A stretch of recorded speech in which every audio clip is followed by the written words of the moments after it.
தேவனுடைய பிரசன்னத்திற்காக நாம் காத்திருப்போம். ஆண்டவரை நாம் அழைப்போம். அப்பா, எங்களோடு கூட நீங்க பேசுங்க சுவாமி. உம்முடைய சத்தியத்தை, உம்முடைய வல்லமையை எங்களுக்கு வெளிப்படுத்தும் ஆண்டவரே. உமக்காய் காத்திருக்கிறோம் ஆண்டவரே. எங்களோடு கூட நீர் பேசும்.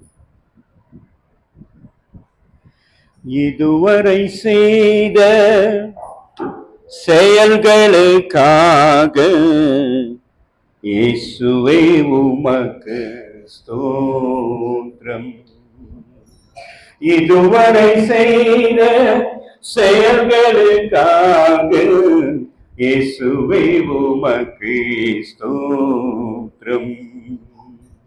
உவர்நிலமாக இருந்த என்னை விளை நிலமாக மாற்றிய உம்மை, விளை உவர் நிலமாக இருந்த என்னை விளை நிலமாக மாற்றிய உம்மை, அலை கடல் தாளைந்து ஓய்கின்ற வரையும், அலை கடல் அலைந்து ஓய்கின்ற வரையும் நாவினால் புகழ்ந்து பாடுவேன் நன்றி, நாவினால் புகழ்ந்து பாடுவேன் நன்றி.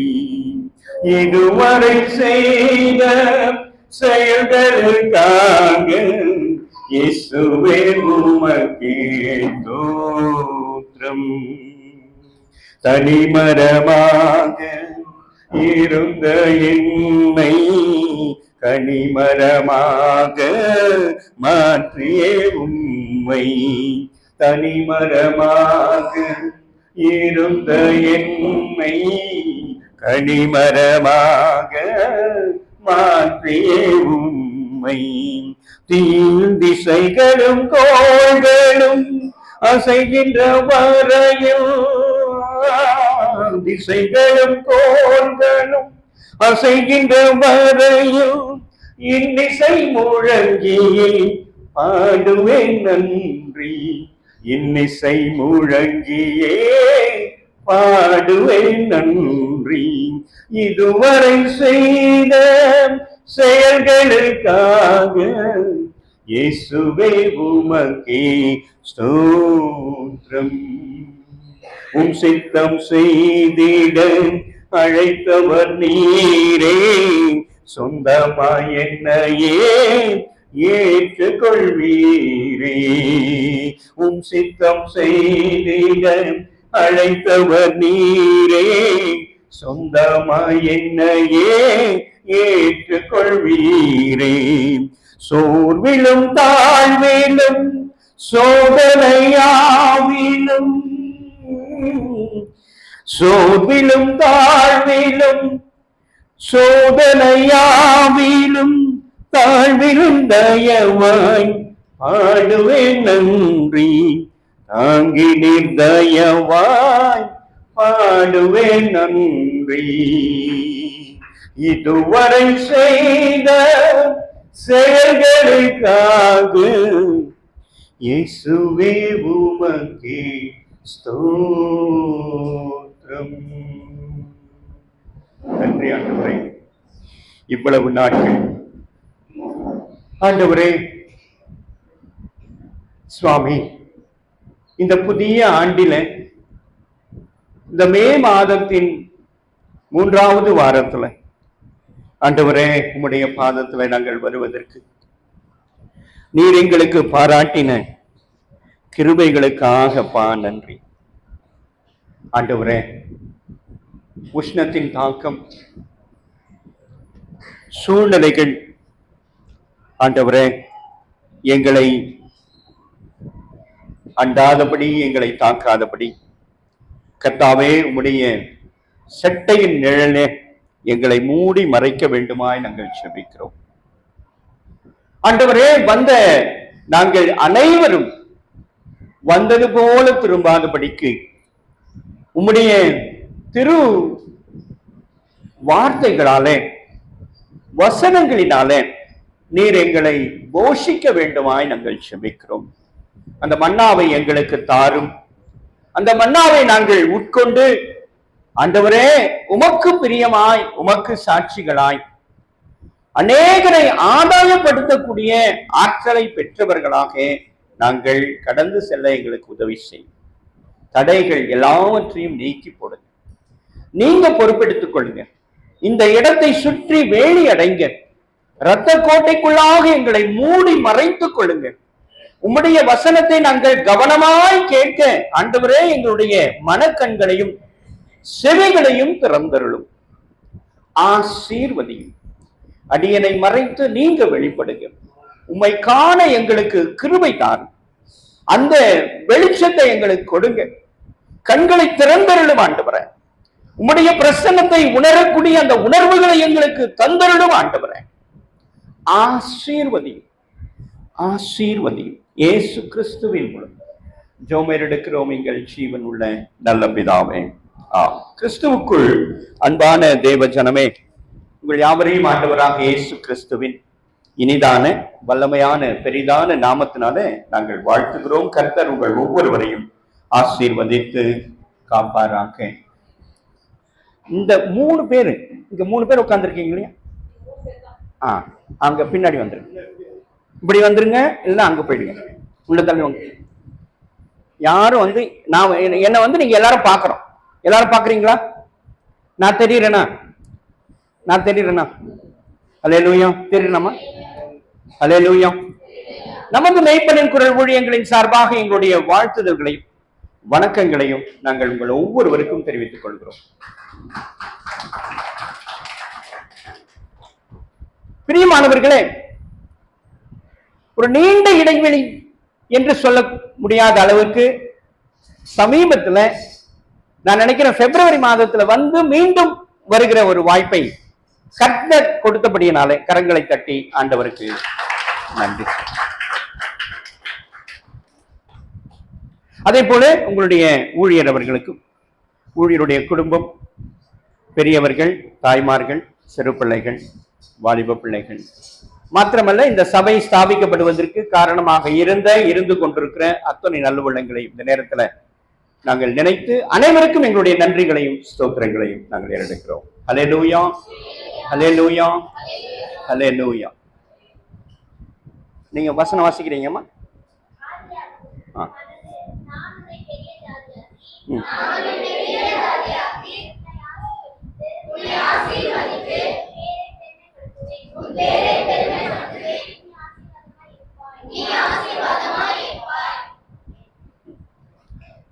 ஆண்டவர் இன்றைக்கு ஒரு விசேஷமான வார்த்தையை உங்களுக்கு அனுப்பி இருக்கிறார்.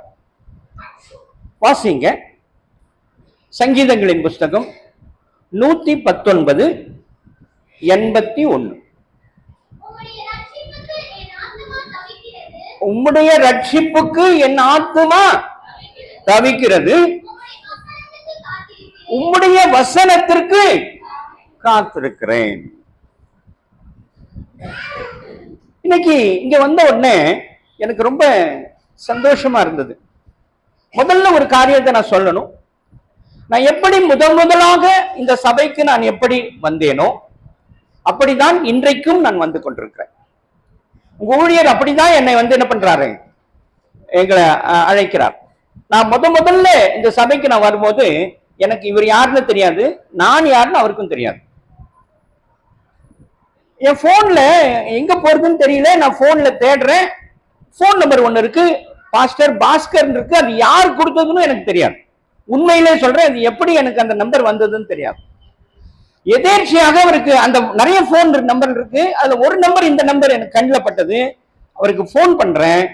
அவர் என்ன சொல்றாருன்னா, தாராளமா வாங்க. ஆனா என்ன யாருன்னு தெரியாது, அவருக்கு முன்ன பின்ன பார்த்தது கிடையாது. இவரை எனக்கு தெரியாது. அறிமுகம் இல்லாமல் நான் ஏதோ ஒரு நம்பரை கண்டுபிடிச்சு போன் பண்றேன். போன் பண்ண வாருங்கள் என்று ஒரு மன ரம்மியமான ஒரு அழைப்பை எனக்கு கொடுத்தார். அதே வகையிலே தான் கடந்த வெள்ளிக்கிழமை திடீரென்று இந்த ஸ்டக் ஆயிட்டேன். எனக்கு மே மாசம் ஃபுல்லா புக் ஆயிருக்கு, ஜூன் மாதமும் புக் ஆயிருக்கு. ஒரு சபைக்கு போகணும் நான் இன்னைக்கு. அந்த சபையினுடைய ஊழியர் எனக்கு தொடர்பு கூட, ஐயா இங்க ஒரு பிரச்சனை, நம்ம அடுத்த முறை பார்த்துக்கலாம், அடுத்த மாசத்துல நம்ம டேட் சொல்றேன் தயவு செஞ்சு அப்படின்னு என்கிட்ட சொல்லிட்டாரு. எனக்கு வேற வழி தெரியல. நான் எல்லா இடங்களும் போறேன், யாரும் எல்லாம் அடுத்த டேட் தான் கொடுக்குறாங்களே தவிர இந்த நாளுக்கு யாரும் ஒத்துக்கவே இல்லை. உடனே எனக்கு ஞாபகம் வந்தது, உடனே இவருக்கு போன் பண்ணேன். அன்னைக்கு என்ன சொன்னாரோ அதே வார்த்தையை தான் உபயோகப்படுத்தினார், வாருங்கள் என்றார். அப்படி அழைத்ததுனால நான் உங்களுக்கு பலமுறை சொல்லி இருக்கிறேன், எல்லாருக்கும் சொல்லாத செய்தியை முதலில் உங்களுக்கு நாங்கள் சொல்லுகிறோம். ஆண்டவர் சபைக்கு சொல்லுகிற செய்தியை முதலில் கேட்கிறவர்கள் யார்? நீங்கள் தான் கேட்கிறீர்கள். அந்த வாய்ப்பு எப்படி வருகிறது என்று சொன்னால், இப்படிப்பட்ட ஊழியரினால் வருகிறது. ஆகவே நீங்கள் அனைவரும் பாக்கியவான்கள். ஹல்லேலூயா, ஹல்லேலூயா. உங்க முதுக நீங்களே தட்டி நான் பாக்கியவான்னு சொல்லிக்கங்க. ஆம், இது உண்மை. இது முகஸ்துதிக்கு சொல்லப்படுகிற வார்த்தை அல்ல, இது சத்தியம். முதல்ல நான் இந்த செய்தி கூட வேற ஒரு சபைக்கு தான் சொல்லணும்னு நினைச்சேன். ஆனால் ஆண்டவர் இல்ல, இந்த செய்தியை முதலில் இங்கேதான் சொல்ல வேண்டும் என்று சொல்லி என்னை உங்களுக்கு நேராக திருப்பி இருக்கிறார். ஹல்லேலூயா, ஹல்லேலூயா. அதே போல இங்க வந்ததிலிருந்து ஒரு செய்தி, ஒரு வார்த்தை சொல்லப்பட்டு கொண்டே இருக்கிறது. அந்த எந்த வார்த்தையை சொல்லிக் கொண்டிருக்கிறார்கள் என்றால், நான் எந்த செய்தியை நான் உங்களுக்கு சொல்ல வந்திருக்கிறேனோ அதையே உங்க போதகர் வாயிலாக திரும்ப திரும்ப சொல்லப்படுகிறது. ஹல்லேலூயா, ஹல்லேலூயா. இந்த சங்கீத பகுதி 119 41 81 வரைக்கும் நீங்க அதை வாசிங்க வாசிங்க வாசிங்க அப்படின்னு சொன்னார் இல்லையா? சொன்னாரா சொல்லலையா? சொன்னார். இப்ப ஏன் வாசிக்கணும்ன்றதுக்கு தான் இன்னைக்கு செய்தி. வெறுமனே வாசிங்க வாசிங்க வாசிங்கன்றது அல்ல, ஏன் வாசிக்கணும், அப்படி வாசிக்கிறதுனால என்ன லாபம் இல்லையா? நம்ம எப்பவுமே அந்த கணக்கு தானே பார்ப்போம், உண்மையா இல்லையா? தவறு கிடையாது. லாப கணக்கு பார்த்தே ஆகணும், லாப கணக்கை நாம பார்த்தே ஆகணும். அப்ப நான் வசனத்தை ஏன் வாசிக்க வேண்டும், ஏன் தியானிக்க வேண்டும், ஏன் ஆலயத்திற்கு வர வேண்டும், ஏன் நான் ஜெபத்திலே தரித்திருக்க வேண்டும் என்ற கேள்வி எனக்குள் இருக்கிறது. அதற்கான பதிலை ஆண்டவர் இன்றைக்கு உங்களுக்கு தர சித்தமா இருக்கிறார். ஹல்லேலூயா, ஹல்லேலூயா, ஹல்லேலூயா. பிரியமானவர்களே, 1 தெசலோனிக்கேயர் 5வது அதிகாரம் 23வது வசனம்.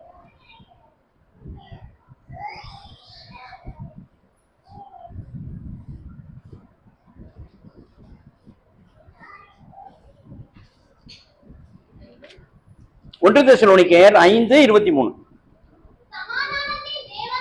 சமாதானத்தின் தேவன் தாமே உங்களை முற்றிலும் பரிசுத்தமாக்குவாராக. உங்கள் ஆவி, ஆத்துமா, சரீரம் முழுவதும் நம்முடைய கர்த்தராகிய இயேசு கிறிஸ்து வரும்பொழுது குற்றமற்றதாக இருக்கும்படிக்கு காக்கப்படுவதாக. ஹல்லேலூயா. எதை அவர் காக்க வேண்டும் என்று சொல்லுகிறார்? ஆவி, ஆத்துமா, சரீரம். ரைட்டா? ஹல்லேலூயா. சரி, உங்களுக்கு சரீரம் எதுன்னு தெரியுமா? சரீரம் தெரியுமா? ஒன்னும் சொல்ல மாட்டேன்.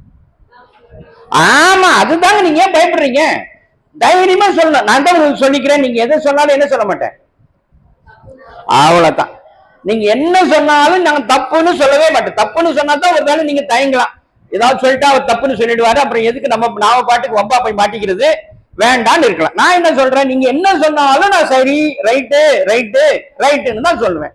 அப்புறம் எதுக்கு தயங்குறீங்கன்னு எனக்கு தெரியல. சரி, இப்ப சரீரத்தை நமக்கு தெரியும். ஆவியை பார்த்திருக்கீங்களா? இல்ல. சரி, ஆத்மாவையாவது பார்த்திருக்கீங்களா? என்ன சொல்றீங்க? பத்தியா, இவ்வளவு சொன்னாலும் அதே ஸ்டேட். ஆத்மாவை பார்த்தீங்களா பார்க்கலையா? பார்க்கலங்க. தைரியமா சொல்லுங்க, சத்தமா சொல்லுங்க. பார்க்கல. பார்த்தா தானே பார்த்ததுன்னு சொல்ல முடியும். பார்க்காத எப்படி பார்த்தேன்னு சொல்ல முடியும்? பார்க்கல. ரைட்டா? நம்ம பார்க்கவே கிடையாது. ஆனா வசனம் என்ன சொல்லுகிறது? முழுவதும்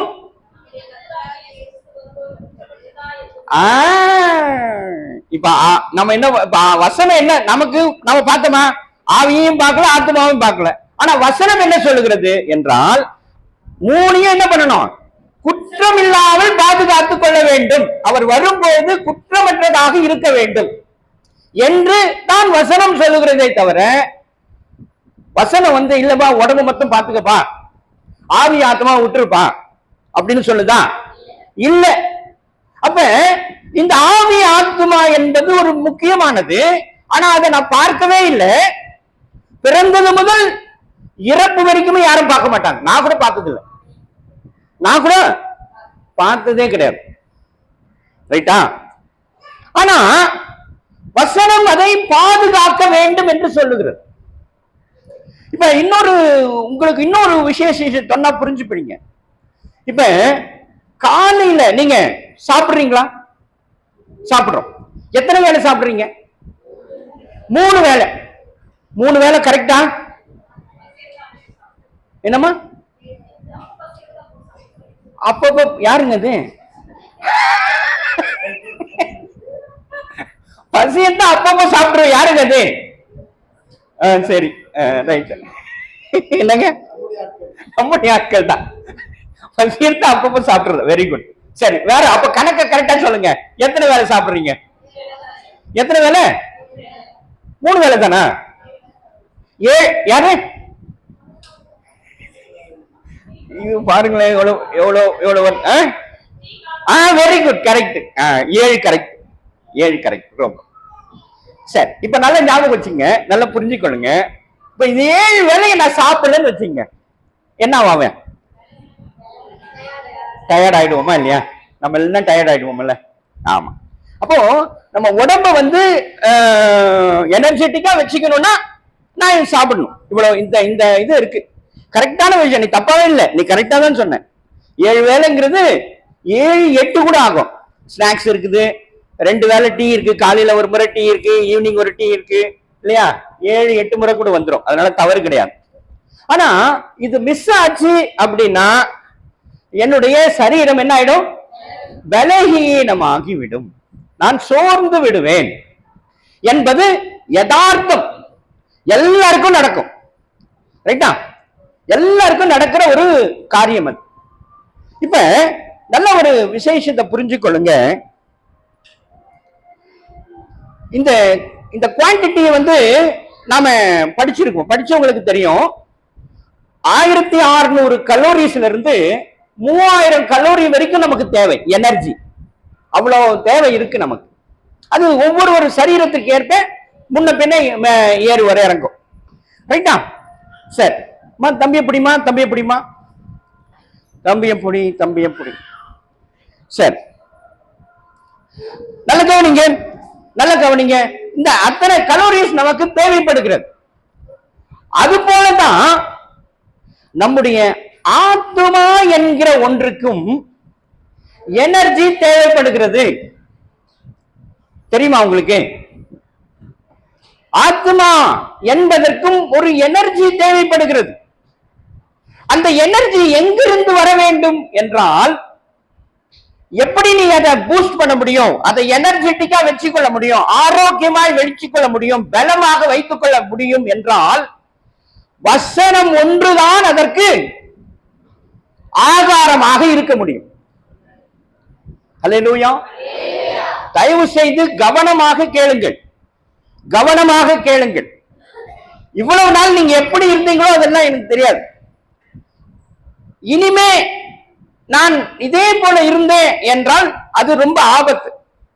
எப்படி ஆபத்து என்பதை தான் இப்பொழுது நம்ம பார்க்க போறோம்.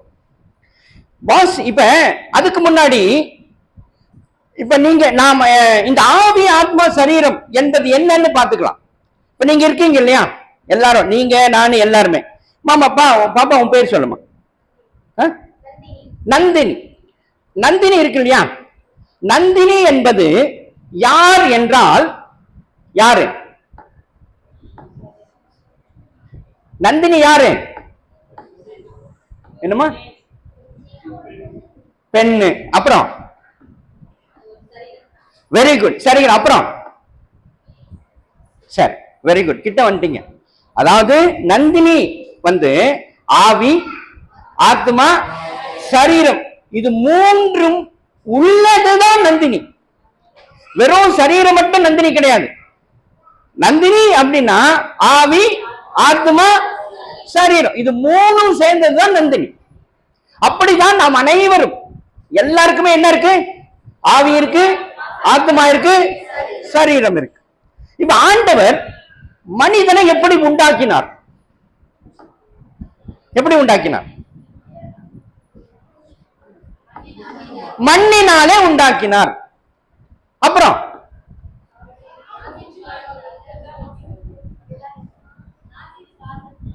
சுவாசத்தினால் உண்டாக்கினார். அப்புறம் அப்புறம் பத்தியா, நான் எவ்வளவு திரும்ப திரும்ப சொன்னாலும் அதே இடத்துல வந்து நின்னா எப்படி? அது நீ சொல்றது தைரியமா சொல்லணும். எப்படிமா உண்டாக்கினார் ஆண்டவரே? யார் சொன்னது வார்த்தை? Very good. இப்ப ஆண்டவர் மனுஷனை எப்படி உண்டாக்கினார் என்றால், வார்த்தையினால் உண்டாக்கினார், சுவாசத்தினால் உண்டாக்கினார், மண்ணினால் உண்டாக்கினார். மூன்று காரியம் தேவைப்பட்டது ஒரு மனுஷனை உண்டாக்குவதற்கு. ரைட்டா? நல்லா புரிஞ்சுக்கொள்ளணும், இதெல்லாம் அடிப்படைகள். ஆனா நம்ம என்ன நினைச்சிருக்கிறோம்னா, ஆண்டவர் வார்த்தையினால உண்டாக்கினார் சில பேர் சொல்லுவான், சில பேர் என்ன சொல்லுவான், மண்ணினால் உண்டாக்கினார் என்று சொல்லுவார்கள். ஆனால் உண்மை என்னவென்றால், ஆண்டவர் வார்த்தையினால் உண்டாக்கினார், சுவாசத்தினால் உண்டாக்கினார், மண்ணினால் உண்டாக்கினார் என்பதுதான் யதார்த்தம். ரைட்டா? இப்ப வாசிங்க, ஆதியாகமம் 1வது அதிகாரம் 26, 27 வசனங்கள். பின்பு தேவன் நமது சாயலாகவும் நமது ரூபத்தின்படியும் மனுஷனை உண்டாக்குவோமாக. போதும் போதும் போதும் போதும், நான் என்ன படிக்க சொல்றோம் அது மட்டும் படிக்கணும். ரைட்டா? தமது சாயலாக ஒரு மனிதனை உருவாக்க வேண்டும் என்று ஆண்டவர் சொல்லுகிறார். இந்த சாயல் உள்ள மனுஷன் யார்? அவன்தான் ஆத்துமாவான நந்தினி. நான் சொல்றது புரியுதா? அல்லேலூயா. புரிஞ்ச மாதிரி நீங்க வந்து உங்களுடைய முகத்தை காட்டணும், ஒரு வெளிச்சம் கொடுக்கணும். கரெக்ட் அப்படின்ற மாதிரி. நீங்க ஒண்ணுமே சொல்லாம நீங்க அப்படியே மறைச்சு மறைச்சு பார்த்தீங்கன்னா என்ன பண்ணும்? எனக்கு ஆஃப் ஆயிடும். ரைட்டா? ஆஃப் ஆயிடும். எனக்கு என்ன சிஸ்டம் வந்து என்ன ஆயிடும்? ஆஃப் ஆயிடும். நீங்க முகமலர்ச்சியோடு உற்சாகமா கேட்கினா தான் வசனம் நல்லா வரும், ஃப்ளோ நல்லா இருக்கும். அல்லேலூயா. இப்ப இந்த சாயல் உள்ள மனுஷன் யார்? அவன்தான் உள்ளார்ந்த மனிதன். வசனம் நமக்கு அப்படிதான் சொல்லுகிறது, உள்ளார்ந்த மனிதன். ரைட்டா? வாசிங்க, ரோமர்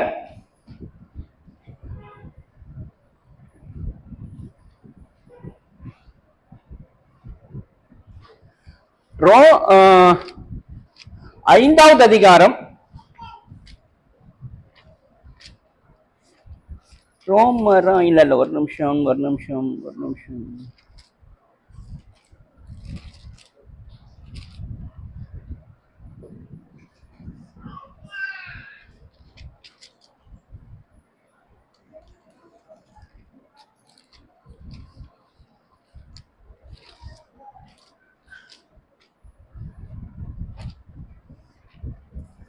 அல்லேலூயா, அல்லேலூயா.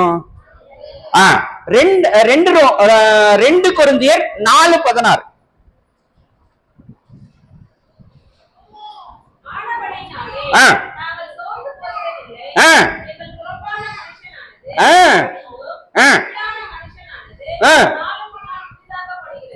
அல்லேலூயா. இப்ப இதைதான் பவுல் நமக்கு அறிவுறுத்துகிறார். அவர் ரெண்டு மனிதனை குறித்து பேசுகிறார். உள்ளான மனிதன், புறம்பான மனிதன் என்று பேசுகிறார். இந்த உள்ளான மனிதன் என்பவன் தான் ஆத்துமா, புறம்பான மனிதன் தான் யாரு? சரீரம். சரீரத்தை தான் புறம்பான மனிதன் என்று சொல்லுகிறார். உள்ளார்ந்த மனிதனை யார் என்று சொல்லுகிறார்? ஆத்மாவை குறித்து பேசுகிறார். மறுபடியும் அந்த வசனத்தை வாசிங்க. ஆனபடியினாலே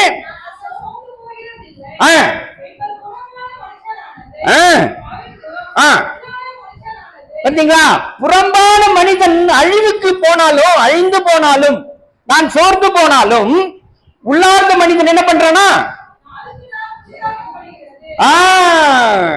இப்ப நாம் இந்த உள்ளார்ந்த மனிதனுக்காக தான் நாம் பிரயாசம் அதிகமாக எடுக்க வேண்டும். ஆனால் நாம் என்ன பண்ணி கொண்டிருக்கிறோம் என்றால், என் அலங்கரிப்பு என்பது எதற்கு செய்கிறோம்? நாம் அலங்கரித்துக் கொள்கிறோம் என்றால் எதற்காக அலங்கரித்துக் கொள்கிறோம்? சரீரத்துக்கு அலங்கரித்துக் கொள்கிறோம். உணவு எதுக்காக உண்றோம்? சரீரத்திற்காக உண்கிறோம். தூங்குறது எதுக்காக தூங்குறோம்? சரீரத்திற்காக.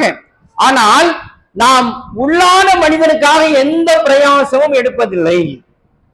ஆனால் பவுல் என்ன சொல்லுகிறார்? அது வளர வேண்டும், அதை பாதுகாக்க வேண்டும், அதற்காக நாங்கள் பிரயாசம் எடுக்கிறோம்.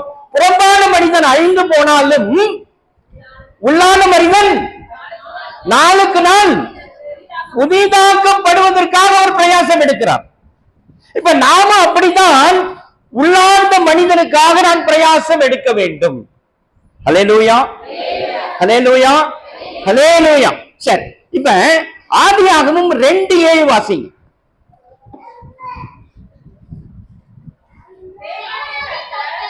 தேவனாகிய கர்த்தர் மனுஷனை பூமியின் மண்ணினாலே உருவாக்கி ஜீவ சுவாசத்தை அவன் நாசியிலே ஊதினார். ரைட்டா? முதல்ல பார்த்தோம் இந்த ஆத்துமாவினுடைய உயிர்ப்பு எப்படி நடந்தது என்று நாம் பார்த்தோம் இல்லையா? ஆதியாகமம் 1:26, 27 வசனங்கள் அதுக்கு நமக்கு சாட்சியா இருக்கிறது. கரெக்டா? இரண்டாவது காரியம் எதை பற்றி பேசுதுன்னா, ஆவியை குறித்தும் சரீரத்தை குறித்தும் பேசுகிறது. ரைட்டா? Very good. இப்ப சரீரம் எப்படி உருவாக்கப்பட்டது என்று வசனம் நமக்கு சொல்லுகிறது? மண்ணினாலே உருவாக்கப்பட்டது என்று வசனம் நமக்கு தெளிவாக சொல்லுகிறது. ஆகவேதான் அதே அதிகாரம் ஆதியாகமம் 3:19 வாசிங்க.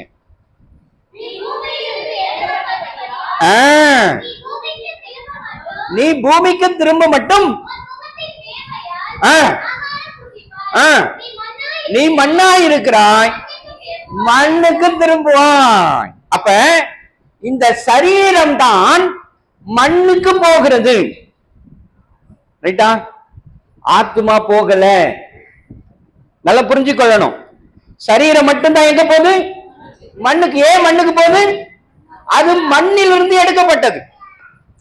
அது மண்ணிலிருந்து எடுக்கப்பட்டபடியினால அது மண்ணுக்கு போகிறது. ஆனால் இரண்டு விஷயங்கள் அப்படியே இருக்கிறது. ஒன்று என்னன்னு சொல்லுங்க? ஆவி, ஆத்மா. இது அப்படியே, இதுக்கு அழிவு கிடையாது. ரைட்டா? சரி, இப்ப பிரசங்கி 12:7 வாசிங்க.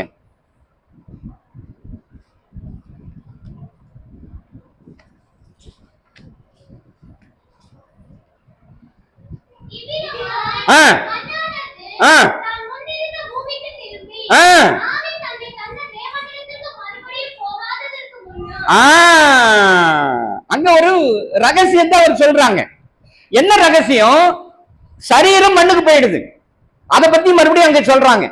ஆனா இன்னொரு ஒரு விசேஷத்தை சொல்றாங்க. இந்த ஆவி எங்க போகுதுன்னு சொல்றாங்க. ஆமா, அது இந்த காற்று. இப்படி புரிஞ்சுக்கொள்ளுங்க. காற்று, இந்த காற்று என்ன பண்ணுது? அது எங்கிருந்து வந்ததோ அங்கேயே திரும்பி போய் விடுகிறது. இப்ப ரெண்டு பேருக்கு முடிவு கண்டுபிடிச்சிட்டோம். எது கண்டுபிடிச்சோம்? சரீரத்துக்கும் ஆவிக்கும் கண்டுபிடிச்சிட்டோம். சரீரம் மண்ணுக்கு போயிடுது, ஆவி எங்க போகுது? தேவனிடத்தில் போயிடுது. முடிஞ்சு போச்சு. அங்க வேற வேலையே கிடையாது. ஆனால் இந்த ஆத்துமா என்பது விழித்திருக்கும். அல்லேலூயா. ஆத்துமா எப்பவும் விழிச்சிருக்கும். நான் உங்களுக்கு முன்னாடியே ஒரு முறை சொல்லி இருக்கிறேன். இந்த ஏரோப்ளைன் கேள்விப்பட்டிருப்பீங்க. ஏரோப்ளைன்ல எப்பவுமே இதை பத்தி பேச மாட்டாங்க. ஆனால் விபத்து ஏற்பட்டா மட்டும் ஒரு விசேஷத்தை பேசுவாங்க. என்ன பேசுவாங்க? விமானம் நல்லா பறந்துட்டு இருக்க வரைக்கும் அதை பத்தி பேச மாட்டான். ஆனா விபத்துன்னு ஒண்ணு ஆயிடுச்சுன்னா ஒரு விசேஷத்தை பத்தி பேசுவான். என்னது? போனதே இல்லை, அதனால தெரியல. பாத்தீங்களா இல்லையா? போனதில்ல, தெரியல. சரி, அது என்ன அப்படின்னா பிளாக் பாக்ஸை பத்தி பேசுவான். நான் சொல்றது புரியுதா? Black box. அப்ப நான் உங்களுக்கு சொல்லலையா? இத சொல்லி இருக்கிறேன். பின்ன சொல்லணும், ஞாபகப்படுத்தி சொல்லணுமா இல்லையா? சரி, இந்த பிளாக் பாக்ஸை பத்தி ரொம்ப பிரபலமா பேசுவான். அப்பதான் பேசுவான். நல்லா இருக்கும்போது என்ன பண்ண மாட்டான்? பேசவே மாட்டான். அப்படி ஒண்ணு இருக்கிறதாவே நமக்கு தெரியாது. ஆனா எப்போது தெரிய வரும் என்றால், நான் அது ஆபத்துக்கு போயிட்டா தான் அதை கண்டுபிடிக்கிறதுக்காகவே ஒரு குழு அனுப்புவாங்க. எந்த ஆழத்திலையும் அது கண்டுபிடிச்சிடலாம். எவ்வளவு பெரிய நெருப்பிலையும் எவ்வளவு பெரிய ஆபத்திலும் அதுக்கு அழிவு கிடையாது. அதை கண்டுபிடிச்சிருவாங்க. ஏன் கண்டுபிடிக்கணும் என்றால், அதுல பதிவுகள் இருக்கும். விமானத்துல என்ன நடந்துச்சு, புறப்பட்ட நேரத்துல இருந்து அந்த ஆக்சிடென்ட் நடக்கிற வரைக்கும் என்ன நடந்துச்சோ அத்தனையும் அதுல பதிவாயிருக்கும். அல்லேலூயா. நல்லா புரிஞ்சுக்கொள்ளுங்க. அப்போ ஆகவே அதை தேடி கண்டுபிடிச்சு அதை டீகோட் பண்ணி என்ன நடந்தது அப்படிங்கிறது கான்வர்சேஷன் இருக்கும். என்னென்ன ஆபரேட் பண்ணாங்க, எந்தெந்த சுவிட்ச் ஆன் பண்ணாங்க, எந்த சுவிட்ச் ஆஃப் பண்ணாங்க, எல்லாமே அதுல பதிவாயிருக்கும். ரைட்டா? அது போன்ற ஒரு கருவிதான் நமக்குள் ஆண்டவர் வைத்திருக்கிறார். அதுதான் ஆத்துமா. ஆகவே அதுக்கு என்ன இல்லை? மரணம் கிடையாது, அழிவு கிடையாது. மாறாக அது நம்மை குறித்து சாட்சி பகரும். இப்ப நீங்க செல்போன் வச்சிருக்கிறீங்க. செல்போன் ஆன் பண்ண உடனே அந்த வீடியோஸ் பாக்குறீங்க இல்லையா? உடனே அதுல இருக்கிற தகவல் எல்லாம் என்ன இருக்கோ அதை அப்படியே பாக்குறோம். அது மாதிரி தான் ஆண்டவர் நாம் பிறந்தது முதல், இங்க இருக்கிற அனைவருக்கும், எல்லாருக்கும் சொல்றேன், நாம் பிறந்தது முதல் இறப்பு வரையில் என்னென்னலாம் நடந்ததோ, பிறந்த போது குழந்தை அழுகிருக்கும், மரிக்கும் போது என்ன பண்ணுவாங்க? யார் அழுகுறது? அந்த நபர் என்ன பண்ணுவாரு? மரித்த நபர் என்ன பண்ணுவாரு? மரணத்தை பார்க்காத மாதிரி போயிச்சுக்கிறீங்க பாத்தியா? இப்ப மரிக்கிறவங்களை பார்த்திருப்பீங்க இல்லையா? கடைசியில மரிக்கிறவங்க என்ன, எப்படி மரிப்பாங்க? கண்ணை முடிப்பாங்க, அப்புறம் தூங்குவாங்க, அப்புறம் அவ்வளவுதானே?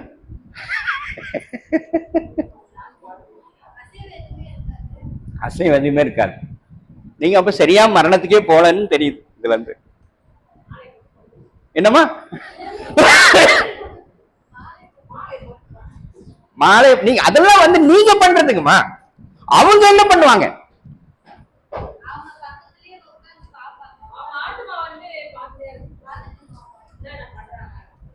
எந்த ஆத்துமா? என்னென்னலாம் கதை வருது பாருங்க. சரி, இப்ப நான் ஒரு ஞாபகப்படுத்துறேன். இப்ப மரணிச்சுட்டாங்க இல்லையா? மரணித்த உறவினர்கிட்ட நீங்க போய் என்ன கேட்பீங்க தெரியுமா? நீங்க என்ன கேட்பீங்க? எப்படி இறந்தாரு கேட்பீங்க. அடுத்தது என்ன கேட்பீங்க?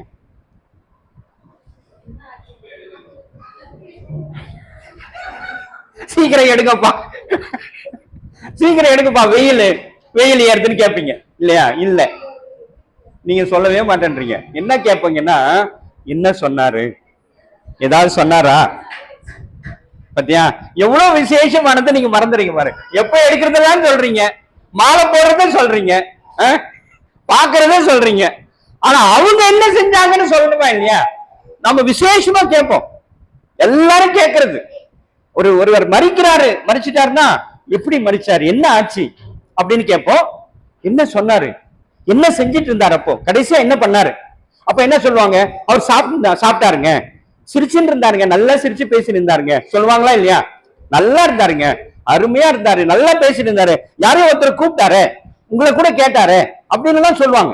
கரெக்டா? அப்போ அதெல்லாம் கடைசி பதிவுகள். இந்த கடைசி பதிவு வரை அதுல இருக்கும். எதுல இருக்கும்? ஆத்மாவில பதிவாயிருக்கு. கரெக்டா? இப்ப இந்த ஆத்மாவை நான் எப்படி பாதுகாப்பது இல்லையா? அதுக்கு ஒரு இப்ப எல்லாத்துக்கும் ஒரு எனர்ஜி தேவைப்படுதா இல்லையா? ஒரு இப்ப இந்த மைக் ஒர்க் பண்றதுக்கு என்ன எனர்ஜி தேவைப்படுதா இல்லையா? ஆமாவா இல்லையா? ஆமா. என்ன தேவைப்படுது? பேட்டரி. பேட்டரி இல்லைன்னா வேலை செய்யுமா? வேலை செய்யாது. அப்படி எல்லாவற்றுக்கும் ஒரு எனர்ஜி தேவை, எல்லாவற்றுக்கும் தேவை.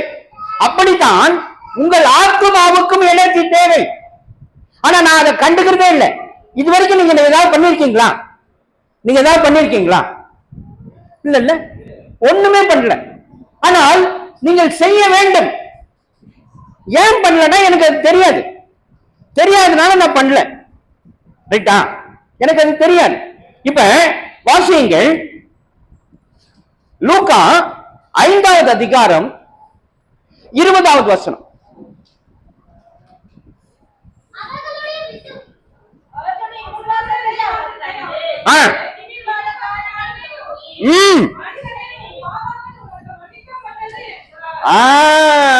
அப்படின்னு சொல்றார். இந்த சம்பவத்தை பத்தி உங்களுக்கு தெரியுமா? என்ன சம்பவத்தை பத்தி அது சொல்லுது? ஒரு மனிதன் என்னவா இருந்தான்? திமிர்வாதமா இருந்தான். அவனை என்ன பண்றாங்க? என்ன பண்றாங்க? இயேசுவின் இடத்துல கூட்டு வராங்க. எப்படி கூட்டு வராங்க?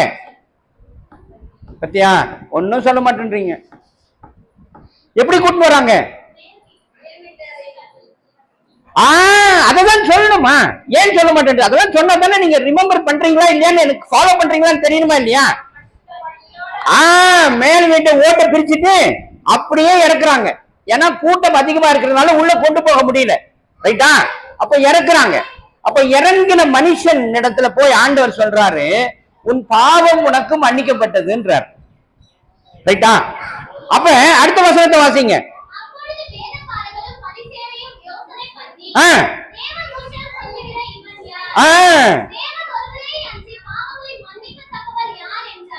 ஆமா. இப்ப எல்லாரும் என்ன பண்றாங்க? என்னப்பா இப்படி எல்லாம் சொல்றாரு அவரு, இவருக்கு இந்த அது யாரு அதிகாரத்தை கொடுத்தது அப்படின்னு சொல்றாங்க. அப்ப அடுத்த வசனம் சொல்லுது, என்ன வாசிங்க. நோக்கி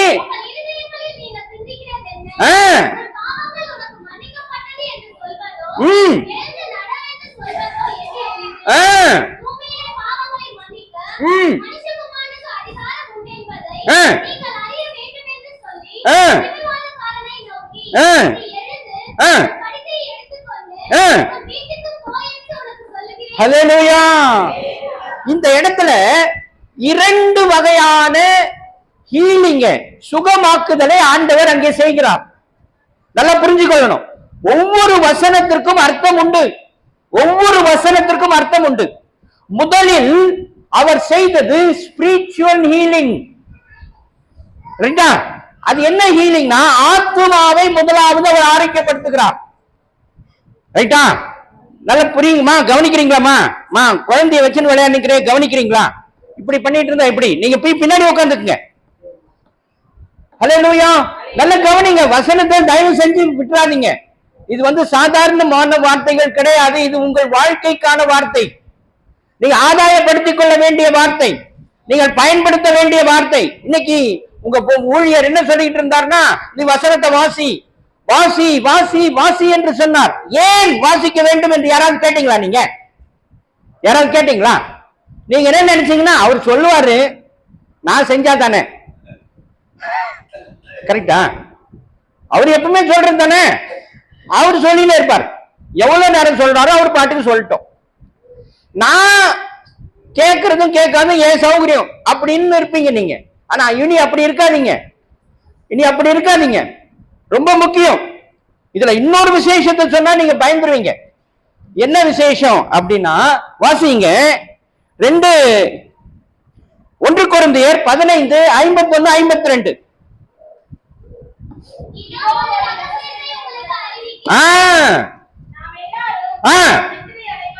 நித்திரை அடைவதில்லை. ஆகிலும் கடைசி எக்காலம் தொனிக்கும் பொழுது ஒரு நிமிஷத்துல ஒரு இமை பொழுதுல நாம் எல்லாரும் பத்தியா இது எந்த மறுரூபத்தை பத்தி பேசுறாரு தெரியுமா உங்களுக்கு? தெரியுமா? நான் கேக்குறேன், பதில் சொல்லுங்க. தெரியுமா தெரியாதா? எதை பத்தி பேசுறாரு?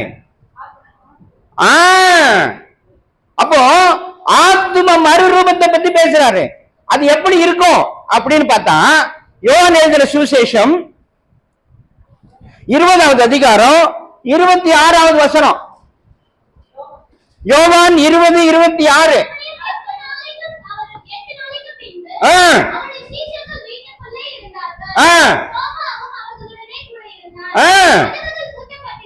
கதவுகள் பூட்டப்பட்டிருந்தது. எப்படி வந்தாரு? கதவு பூட்டப்பட்டிருந்துச்சா? அங்க தெளிவா ஒரு வார்த்தை சொல்லப்பட்டிருக்கு. அந்த 7 நாளைக்கு பிறகு 8 நாளைக்கு பிறகு என்ன, எல்லா சீஷரும் கூடி இருக்கிறாங்க. கதவுகள் என்ன பண்ணிருக்கான்? பூட்டப்பட்டிருக்கிறது. பூட்டப்பட்ட கதவுக்குள் எப்படி ஆண்டவர் வந்தாரு? எப்படி வந்தாரு தெரியுமா? இதுதான் ஆத்துமா. இந்த நிலைதான் நம் அனைவருக்கும் கொடுக்கப்படுகிறது. மறுபடியும் 1 கொரிந்தியர் 15:51-52 வாசிங்க. பத்தியமா ரகசியத்தை உங்களுக்கு நான் சொல்றேன்னு சொல்றாரு. யார் சொல்றது? பவுல் சொல்கிறார். நாம் எல்லாரும் அவர் சொல்றாரு, யாரு நித்திரை யார் நித்திரை அடையாதவர்? யாரு யார் நித்திரை அடைய மாட்டாரு? நாம. பாத்தீங்களா? ஆத்துமா நித்திரை அடையாதுங்க. சில பேர் மரிப்பாங்க இல்லையா? ஆனாலும் அவங்க ஆத்துமா எப்படி இருக்கும்? உயிர்ப்போடு இருக்கும். ரைட்டா? அப்ப மரித்தவர்கள் இப்ப நம்ம எல்லாரும் இருக்கிறோம். சில பேர் மரிச்சிருப்பாங்க, மரிக்காதவங்களும் இருப்பாங்க. இப்ப அவர் என்ன சொல்றாருன்னா, எல்லாரும் மரிக்கிறது இல்ல அப்படின்னா பொதுவா சொல்றாரு. எல்லாரும் எதை மரிக்கிறது இல்ல? ஆத்மா மரிக்கிறது இல்லைன்னு சொல்றாரு.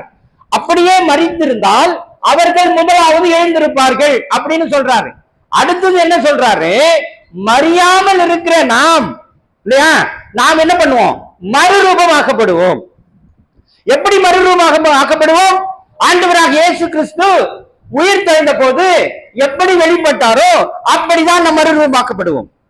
ஹல்லேலூயா, ஹல்லேலூயா. இப்ப கல்றையின் இடத்துல மகதலேனா மரியாள் போகிறாள். அங்க போய் உட்கார்ந்து அழுது கொண்டிருக்கிறான். பின்னாடி ஒருத்தர் நிக்கிறாரு. ஹல்லேலூயா. ஆனா அந்த வசனம் சொல்லுகிறது அவர் யாருன்னு அந்த அம்மாவுக்கு தெரியலன்னு சொல்லுது இல்லையா? யாரோ நிக்கிற மாதிரி, யாரோ நிக்கிறாங்க, யாரோ போறாங்க. இந்த அம்மா அழுது நிக்கிறாங்க. சரி, யாரோ போறாங்கப்பா, யாரோ கடந்து போறாங்கன்னு இருக்கிறாங்க. ஆனால் அவர் தன் குரல்ல உயர்த்தி மரியாதை என்று கூப்பிடும் பொழுதுதான் அவள் திரும்பி, ஐயா நீங்களா அப்படின்னு திரும்புறான். அல்லேலூயா. அப்பதான் அவனுக்கு அந்த உணர்வு வருகிறது. அது போலதான் அங்கே மேல் வீட்டு அறையில சீஷர்கள் எல்லாம் கூடி இருக்கும் பொழுது பூட்டப்பட்ட கதவுக்குள்ள அவர் உள்ளே இருக்கிறார். எப்படி வந்தார்? ஆத்மா உயிர் போடு இருக்கிறது, வேறு சரீரத்தில் இருக்கிறது. அவர் அப்படி வெளிப்பட்டார். ஆகவேதான் இந்த விசேஷத்தை வசனம் நமக்கு தெளிவுபடுத்துகிறது. நாம் ஜாக்கிரதையாக இருக்க வேண்டும், மிக ஜாக்கிரதையாக இருக்க வேண்டும். இந்த ஆத்மாவை நான் உயிர்ப்போடு வைத்துக் கொள்ள வேண்டுமானால் 4 காரியத்தை நான் என்ன பண்ணக்கூடாது? செய்யாம இருக்கவே கூடாது. அல்லேலூயா. ஆனா நாம் என்ன பண்றோம்னா, இப்ப நிறைய இங்க பெண்கள் வந்திருக்கிறாங்க. அவங்க உறவுக்காரங்க எல்லாம் என்ன பண்ணிருக்கிறாங்க? வீட்டுல இருக்கிறாங்க இல்லையா? வீட்டுல இருக்கிறாங்க. அப்ப நாம அதுக்காக பிரயாசம் எடுக்கணும், அவர்களும் அழைத்து வரணும். ஏன் அப்படின்னா, இன்னைக்கு சொல்லப்படுற விஷயம் உங்களுக்கு புரிஞ்சுக்கொள்ளணும். ஆத்துமாவை நான் உயிர்ப்போடு வைக்க வேண்டுமானால், ஆரோக்கியமாக வைக்க வேண்டுமானால் முதலாவது என்ன செய்யணும் தெரியுமா? ஜபத்தை, ஆண்டவரோடு ஜபத்துல தரித்திருக்க வேண்டும். அல்லேலூயா, அல்லேலூயா. இப்ப உங்களுக்கு ஒரு கேள்வி வந்திருக்கணும். நான் முன்னாடியே உங்களுக்கு சொன்னேன். என்ன சொன்னேன்? நாம ஒருவேளை சாப்பிடலன்னா என்ன ஆயிடுவோம்? பலவீனமா ஆயிடுவோம். இப்ப உங்க பாஸ்டர் ஃபாஸ்டிங் இருக்கிறாரா? இருக்கிறாரா? இருக்கு இல்லையா? இருக்கிறார். அவரு ஃபாஸ்டிங் முடிச்சுட்டு வந்து வெளியே வந்தா என்ன பண்றாரு? பலகீனமா இருக்கிறாரா? உற்சாகமா இருக்கிறாரா? எப்படி உற்சாகமா இருப்பாரு? எதனால ஃப்ரெஷ்ஷா இருக்குது? ரைட்டா? இப்ப புரிஞ்சுக்கொள்ளுங்க, இதெல்லாம் ரகசியங்கள். இவர் 40 நாள் உபவாசம் இருந்தாலும் என்ன ஆயிட மாட்டாரு? பலவீனம் ஆயிட்டு மாட்டாரு. ஏன்னா நாம சாப்பிடுறது சாதாரண உணவு, ஆனா அவர் சாப்பிடுகிறது என்ன உணவு? பரத்திலிருந்து வருகிற வார்த்தையாகிய மன்னாவை உட்கொள்கிறார். அப்படி உட்கொள்ளும் போது என்ன ஆயிடாது? பலகீனம் வராது. ரைட்டா? ஆனா அதே அவரு சாதாரணமா இருக்கும் போது ஒருவேளை சாப்பிடல என்ன ஆயிடுவாரு? சோர்ந்துருவார். ரொம்ப டயர்டா இருக்குமா? ரொம்ப டயர்டா ஒண்ணு தண்ணி கொடு, ஏதாவது டீ கொடு கேட்பாரா இல்லையா? ஆமா. இப்ப புரிஞ்சுக்கொள்ளணும். அப்ப ஆண்டவருடைய வார்த்தையாகிய மன்னாவை அவர் மட்டும் இல்ல, இங்க இருக்கிற அனைவரும் உட்கொள்ள வேண்டும். ஏனென்றால் ஆத்துமாவை நான் உயிர்ப்போடு வைக்க வேண்டும். அல்லேலூயா. இப்ப இன்னொரு விசேஷம் நம்ம தவறு செஞ்சு கொண்டிருக்கோம். இப்ப அவர் யாருக்காக ஜெபம் பண்ணார்? யாருக்கும் ஜெபம் பண்ணார் இல்லையா? யாருக்கு ஜெபம் பண்ணாரு? அவங்களுக்கு என்ன? கீழே விழுந்துட்டாங்க, ஆபரேஷன் ஆயிடுச்சு. சரி, அது அறுவை சிகிச்சை. இந்த மாதிரி விஷயங்களுக்கு செய்யலாம். பொதுவா குழந்தை பிறக்கிறதே எப்படி செய்யறாங்க? இப்ப அறுவை சிகிச்சை தான் செய்யறாங்க. நமக்கு அது அதனுடைய பிரதி இது தெரியல, இம்ப்ளிகேஷன் என்னன்னு நமக்கு தெரியல இல்லையா? நாம அது அவங்க என்ன பண்ணிட்டாங்கன்னா அதை பணம் சம்பாதிக்கிற ஒரு முறையா மாத்திட்டாங்க. எல்லாருக்குமே நார்மலா வரவங்க என்ன பண்ணிடுறது? அறுவை சிகிச்சை பண்ணிடுறது, ஆபரேஷன் பண்ணி குழந்தை எடுத்துறது. அல்லது நிறைய பேர் என்ன பண்றதுன்னா ஆஸ்பத்திரி, ஒரு தலைவலினா உடனே என்ன பண்றது? ஆஸ்பத்திரிக்கு போறது. ஒரு தலைவலினா என்ன பண்றது? டாக்டர் கன்சல்ட் பண்றது. ஒரு தலைவலினா என்ன பண்றது? இன்ஜெக்ஷன் எடுத்துக்கிறது. ரைட்டா? இது நமக்கு சர்வசாதாரணமா ஆயிடுச்சு. ஆனால் நல்ல கவனிங்க, வசனம் நமக்கு எவ்வளவு பெரிய உண்மைகளை வெளிப்படுத்தி கொண்டிருக்கிறது என்பதை புரிந்து கொள்ளுங்கள். ரைட்டா? நான் அதை என்ன பண்ணக்கூடாதுன்னா அதை சாதாரணமா நான் விட்டுடக்கூடாது. வாசிங்க மத்தேயு 22:12.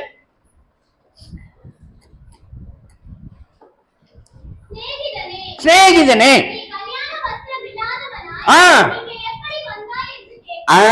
இவ நல்லா புரிஞ்சுக்கொள்ளுங்க. ஒரு விருந்து ஆண்டு, ஒரு கல்யாணம், ஒரு எஜமான் இருக்கான். அவன் கல்யாண விருந்து பண்றான். அந்த அதிகாரத்தை முழுசா நீங்க வீட்டுல போய் படிக்கணும். நான் உங்களுக்கு விசேஷம் முக்கியமானதை மட்டும் சொல்றேன். அவன் என்ன பண்றான்? ஒரு விருந்து பண்றான், எல்லாரையும் அழைக்கிறான். ரைட்டா? விருந்துக்கு வாங்க என்று அழைக்கிறான். ஆனா விருந்துக்கு அழைக்கப்பட்டவர்கள் என்ன சொல்றாங்கன்னா, எங்களுக்கு வேற வேலை இருக்குங்க, சாரி அப்படின்னு எக்ஸ்கியூஸ் பண்றாங்க. அப்போ இந்த எஜமான் என்ன சொல்றான்? நீ வெளியில இன்னும் போய் மக்கள் எல்லாம் கூப்பிடுவாப்பா, யாரெல்லாம் இருக்கிறாங்களோ அழையாதவங்களை எல்லாரையும் கூப்பிடுவா அப்படின்னு சொல்றான். அப்படி கூப்பிட்டு வரான். இன்னும் அடுத்த கொஞ்ச நேரம் பத்தி இன்னும் காலியா இருக்கு இடம் அப்படின்னு போது இன்னும் போய் கூட்டுவான், எல்லாரையும் கூட்டிட்டு உட்கார வைக்கிறான். நல்லா கவனிங்க. இப்படி எங்கோ உட்காந்து, இப்ப வெளியில சும்மா உட்காந்துக்கிறவனை கூட்டிட்டு வந்தா அவன் எப்படி கல்யாண வஸ்திரம் போட்டு இருப்பான்? போடுவானா? போட்டிருக்க மாட்டானா? போட்டிருக்க மாட்டான். சாதாரணமா இருக்கிறோம், எல்லாரையும் போய் அழைக்க சொல்றாங்க. நீ அந்த வசனத்தை அதிகமா நீங்க படிச்சு பாத்தீங்கன்னா உங்களுக்கு நல்லா புரியும். வெளியில சாதாரணமா இருக்கிறவங்க எல்லாம் கூட்டிட்டு விருந்துக்கு அழைக்கி கூட்டிட்டு வராங்க. அப்புறம் இந்த எஜமான் என்ன பண்றாரு? அந்த விருந்து சாலையில் உட்கார்ந்து இருக்கிறவர்களை சுற்றி பார்க்க போகிறார். எல்லாரும் கவனிக்கப்படுறாங்களா, நல்லா சாப்பிடுறாங்களா பார்க்கலாம் அப்படின்னு போகிறார். அப்ப போய் ஒரு மனுஷனை பார்த்து, ஏயா நீ இப்படி உட்காந்துக்கிற? நீ கல்யாண வஸ்திரம் இல்லாம எப்படி கல்யாண வஸ்திரத்தோடு வருவான்? அவன் திடீர்னு அழைச்சவன் எப்படி கல்யாண வஸ்திரம் போட்டு வருவான்? வருவானா? வரமாட்டானா? வரமாட்டான். ஆனா அவர் என்ன பண்றாரு? அவனை கண்டுபிடிக்கிறார். வாசிங்க மறுபடியும் அந்த வசனத்தை. சிநேகிதனே, வந்தா என்று கேட்கிறார். அப்பொழுது ராஜா இவனை கையும் காலும் கட்டி கொண்டு போய் அழுகையும் பற்கடிப்பும் உண்டாயிருக்கிற போதுமா? இப்ப இவங்களே கூட்டிட்டு வருவாங்களாம், சாப்பாடு போடுற வாப்பாடு கூட்டிட்டு வந்துட்டு. அப்படிதானே நீங்க யோசிக்கிறீங்க. ஆனா உண்மை என்ன என்றால், இங்கே அந்த ஆத்மா எப்படி இருக்கு என்பதை இங்கே உணர்த்துறார் ஆண்டவர். உன் ஆத்மா எப்படி இருக்க வேண்டும் இல்லையா? அது நீ கல்யாண வஸ்திரம் போட்டாதான் அது கல்யாண வஸ்திரம் போட்ட மாதிரி இருக்குமா? இல்ல. ஆத்மா தான் நீங்க பாக்குறதே இல்லையே, நீங்க தான் டிஸ்டர்ப் பண்றதே இல்லையே. அது எப்பவுமே நல்லா தானே இருக்கும், அது பரிசுத்தமா இருக்கும் இல்லையா? அதைத்தான் தேவன் வாசம் செய்கிற ஸ்தலமாக சொல்லப்படுகிறது. வசனம் எப்படி நமக்கு அதை அறிமுகப்படுத்துகிறது? ஹல்லேலூயா, ஹல்லேலூயா. வாசிங்க 1 கொரிந்தியர் 3:16-17. 1 கொரிந்தியர் எந்த ஆலயத்தை குறித்து பேசுறாரு ஆண்டவரே? எந்த ஆலயத்தை குறித்து பேசுறாரு? சரி, அடுத்தது வாசிங்க வாசிங்க.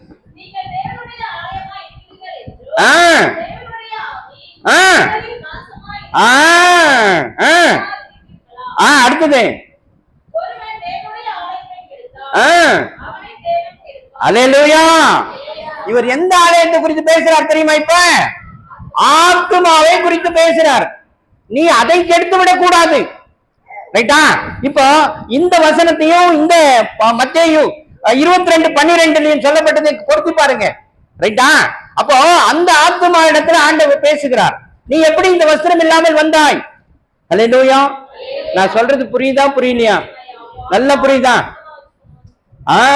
தயவு செஞ்சு புரிஞ்சுக்கொள்ளுங்க. ஆத்துமாவை நான் எப்படி வைத்துக் கொள்ள வேண்டும்? பரிசுத்தமாய் வைத்துக் கொள்ள வேண்டும். பரிசுத்தம் இல்லாமல். எபிரேயர் 12:14 வாசிங்க.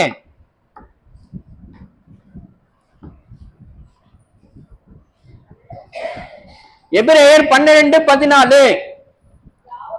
யாவரோடும் சமாதானமாய் இருக்கவும் பரிசுத்தம் உள்ளவர்களாய் இருக்கவும் நாடுங்கள். பரிசுத்தம் இல்லாமல் ஒருவனும் என்ன பண்ண முடியாதான்? அப்போ எது பரிசுத்தமா இருக்க வேண்டும்? ஆத்மா பரிசுத்தம். முதல்ல அதுதான், அது பரிசுத்தமா இருக்கணும் இல்லையா? இதை நம்ம பரிசுத்தப்படுத்திக்கலாம். எப்படி படுத்திக்கலாம்? குளிச்சுட்டா தண்ணிய தலையில ஊத்தி ஒரு சோப் போட்டு குளிச்சா பரிசுத்தமா ஆகுமாவாதா? ஆயிடும். ஆனா ஆத்மா எப்படி பரிசுத்தமாக்குறது? அப்போ வசனம் என்ன சொல்லுகிறது? பரிசுத்தம் இல்லாமல் ஒருவனும் என்ன பண்ண முடியாது? தேவனை தரிசிக்கவே முடியாது. அப்போ எதெல்லாம் அது கரைப்படுத்தும், எதெல்லாம் அதை கரைப்படுத்தும் அப்படின்னு பாத்தீங்கன்னா ரோமர் 1:28-32 வரைக்கும் வாசிங்க. ரோமர் 1.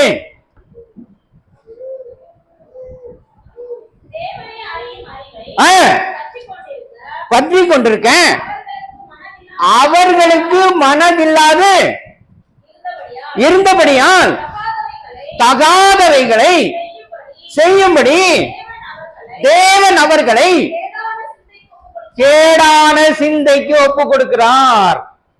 அல்லேலூயா. இப்ப நிறைய பேரு இப்ப உங்க வீட்டுல என்ன பண்ணுவாங்க? உங்களையே கேலி பண்ணுவாங்க இல்லையா? நீங்க சர்ச்சைக்கு போறீங்க வர்றீங்க, உங்களை என்கரேஜ் பண்ணுவாங்களா? அல்லது உங்ககிட்ட போய் என்னங்க இன்னைக்கு நடந்துச்சு, என்னால வர முடியல, என்ன சொன்னாங்க இன்னைக்கு, என்ன பாஸ்டர் என்ன சொன்னாரு, என்ன விஷயம் கேட்பாங்களா? யாரும் கேட்க மாட்டாங்க. நீங்களாவது சொல்லுவீங்களா? நீங்களும் சொல்ல மாட்டீங்க. அல்லேலூயா, அல்லேலூயா. இப்போ வசனம் என்ன சொல்லுதுன்னா தேவனை அறிகிற அறிவை வாசிங்க பற்றி கொண்டிருக்க அவர்களுக்கு மனதில்லாது இருக்கிறபடியால் தகாதவைகளை செய்யும்படி தேவன் அவர்களை கேடான சிந்தைக்கு ஒப்பு கொடுப்பார். அல்லேலூயா. அடுத்தது அவர்கள் சகலவித அநியாயத்தினாலும் வேசித்தனத்தினாலும் குரோதத்தினாலும் பொருளாசையினாலும்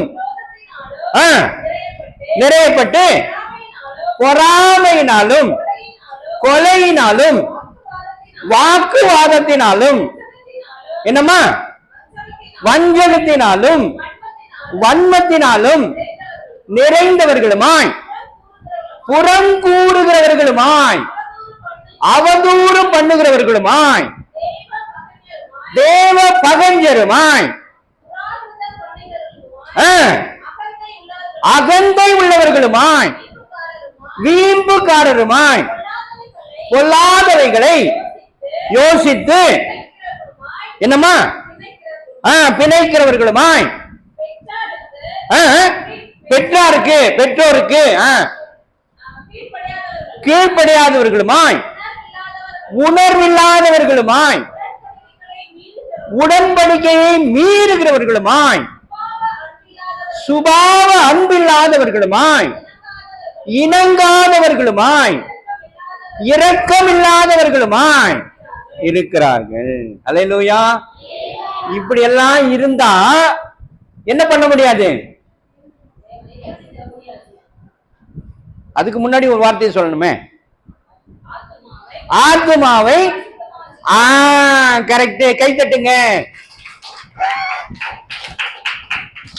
அல்லேலூயா. இப்படித்தான் கேட்கணும், இப்படித்தான் இருக்கணும், ஷார்ப்பா. ரைட்டா? உடனே அது கரெக்ட் தான், சகோதரி சொன்னது கரெக்ட். ஆனால் அதற்கு முன்னாடி ஒரு ஸ்டேஜ் இருக்கு. ஸ்டேஜ் பை ஸ்டேஜ் ரொம்ப இம்பார்ட்டன்ட். அப்போ ஆத்துமாவை நான் லைவ்லியா வச்சுக்க முடியும், ஆரோக்கியமாய் வைத்துக் கொள்ள வேண்டுமானால் இதை நான் செய்யக்கூடாது. நீங்களே யோசிச்சு பாருங்க, எத்தனை பேர் இதை நம்ம செஞ்சு நிற்கிறோம். ரைட்டா? உண்மைதானே? உண்மைதானே? அப்போ இதை நான் செஞ்சுக்கிட்டு நான் கர்த்தரிடத்துல எப்படி பரிசுத்தமா வாழ முடியும்? முடியுமா?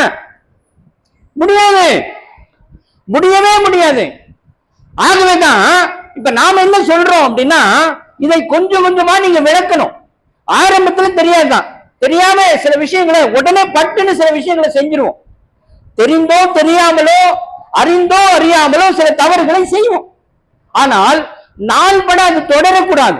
அப்ப அதுக்குதான் வசனத்தை தியானிப்பது நம்மை உணர்வுள்ளவர்களாக மாற்றுகிறது.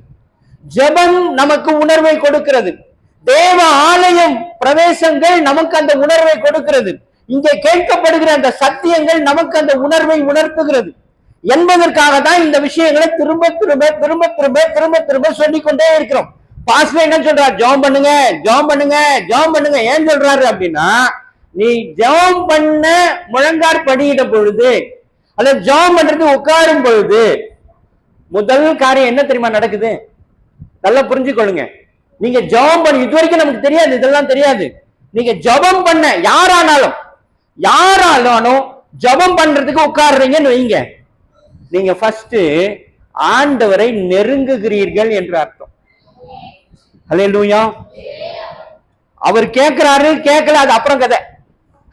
ரைட்டா? அவர் கேட்கிறாரு, கேட்கல, அது அப்புறம் கதை.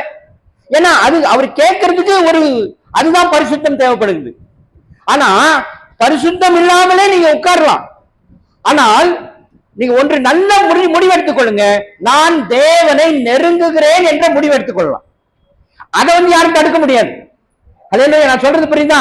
நீங்க முட்டி போட்டு ஆண்டவரே அப்படின்னு நினைக்க கையை கூப்பிடுறீங்க, இல்ல முழங்கால் படிக்கிறீங்க, தலையை தாழ்த்துறீங்க, கண்ணை மூடுறீங்க அப்படின்னா என்ன பொருள்னா, நீங்க ஆண்டவரை நெருங்குகிறீர்கள் என்று அர்த்தம். அப்ப ஒவ்வொரு முறையும் திரும்ப திரும்ப திரும்ப திரும்ப செய்யும் பொழுது நீங்க அந்த உணர்வுக்கு ஆட்படுகிறீர்கள். அல்லேலூயா. இப்ப ஒரு வசனத்தை வாசிங்க, லூக்கா 18:1 வாசிங்க.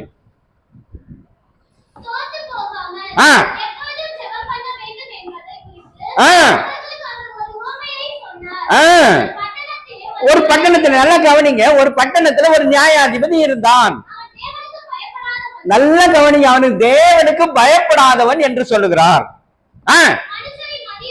மனுஷரை மதியாதவன் என்று சொல்லுகிறான். அந்த பட்டணத்துல ஒரு விதவையும் இருந்தால் அவள் அவனிடத்தில் போய், எனக்கும் என் எதிராளிக்கும் இருக்கிற காரியத்தில் எனக்கு நியாயம் செய்ய வேண்டும் என்று விண்ணப்பம் பண்ணினாள். பாத்தியா? நல்ல கவனிங்க, வெகு நாள் வரைக்கும் இதை செஞ்சு கொண்டே இருக்கிறாள். ஆனாலும் அவன் என்ன பண்ணல, அவனுக்கு மனதில்லாது இருந்தது. பின்பு அவன், நான் தேவனுக்கு பயப்படாதவனும் மனுஷரை மதியாதவனுமாய் இருந்தும் இந்த விதவை என்னை எப்பொழுதும் தொந்தரவு செய்கிறபடியால் இவள் அடிக்கடி வந்து என்னை அலட்டாதபடிக்கு நல்லா கவனிச்சிங்களா? கவனிச்சிங்களா? அப்போ ஒரு பொல்லாத மனுஷனே என்ன யோசிக்கிறான்? ஐயோ இந்த அம்மாவுக்கு செஞ்சிடலாம்ப்பா, சரி இது இது ரொம்ப தொந்தரவு பண்றாங்க, செஞ்சு விட்டுருவோம் அப்படின்னு நினைக்கிறான். அப்ப ஆண்டவர் என்ன பண்ணுவாரு? என்ன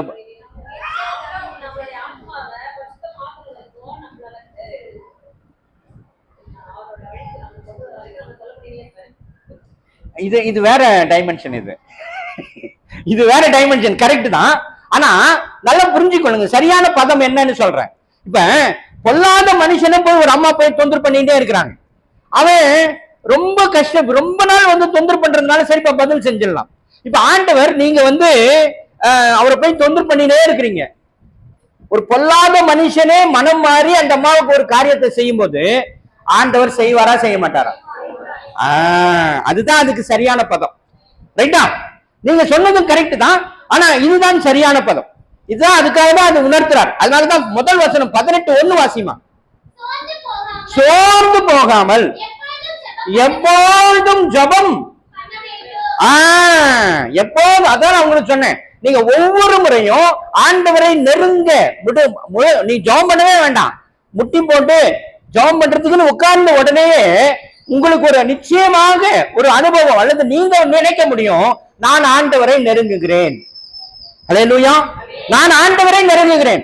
அவர் என்கிட்ட வராரா வரலையா அது அப்புறம் கதை. முதல்ல நம்ம என்ன செய்யறோம்? நான் ஆண்டவரை நெருங்குகிறேன். இப்ப ஒவ்வொரு முறையும் ஒரு நாளைக்கு 2 முறை ஜெபம் பண்ணலாம், 3 முறை ஜெபம் பண்ணலாம், 4 முறை ஜெபம் பண்ணலாம், 5 முறை செய்யலாம். 5 முறையும் நீங்க என்ன நினைச்சு ஜெபம் பண்ண போறீங்க? ஆண்டவரை நான் நெருங்குகிறேன், ஆண்டவர் இடத்துல போகிறேன், ஆண்டவர் என் ஜெபத்தை கேட்பாரு அப்படின்னு ஒரு நம்பிக்கை உங்களுக்குள்ளவே வருது. ரைட்டா? அப்போ இந்த அனுபவம் உங்களுக்கு வேணும். ரைட்டா? அடுத்தது பரிசுத்த வேதாகமத்தை தியானிக்குது. அல்லேலூயா. வாசிங்க சங்கீதம் 1:2, 1வது அதிகாரம் 1-2 வசனங்கள். கர்த்தருடைய வேதத்தில் பிரியமாயிருந்து இரவும் பகலும் அவருடைய வேதத்தில் தியானமாய் இருக்கிற மனுஷன். அல்லேலூயா. அப்போ முதல் காரியம், நான் ஆண்டவரை நெருங்க வேண்டுமானால் ஜெபம் மிக அவசியமாக இருக்கிறது. நான் ஆண்டவரை நெருங்க வேண்டுமானால் பரிசுத்த வேதாகமத்தை தியானிப்பது அவசியமாக இருக்கிறது.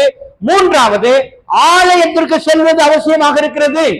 4வது ஒழுக்கம். அல்லேலூயா. யோவான் 14:15 வாசிங்க. யோவான் 14:15. அல்லேலூயா. நான் இப்ப ரொம்ப ஸ்ட்ரெயிட்டா ஒரு விஷயத்தை சொல்லலாம். நீங்க இப்ப உங்களை கேட்டா, நீங்க ஆண்டவர் எடுத்து அன்பா இருக்கிறீங்களான்னு கேட்டா என்ன சொல்வீங்க? நீங்க அன்பா இருக்கிறீங்களா அப்படின்னு நான் கேட்டா என்ன சொல்வீங்க? அன்பா இருக்கிறீங்கன்னு சொல்லுவீங்க. இது வெறும் வாய் வார்த்தை தான். ஆனால் அது உண்மையான வார்த்தையாக வேண்டுமானால் ஆண்டவர் என்ன சொல்றார்? நீங்க என்னிடத்தில் அன்பா இருந்தால் என்னுடைய கற்பனைகளை கை கொள்ளுங்கள். அல்லேலூயா. அப்போ நான் கற்பனைகளை கை கொண்டால், எந்த கற்பனையை? வசனத்தை நான் வாசிக்கிறேன், அதுல சொல்லப்பட்டிருக்கிற வார்த்தைகளை நான் கை கொள்வேனானால் நீங்க சொல்லவே வேண்டாம். நீங்க என்ன பண்றீங்க?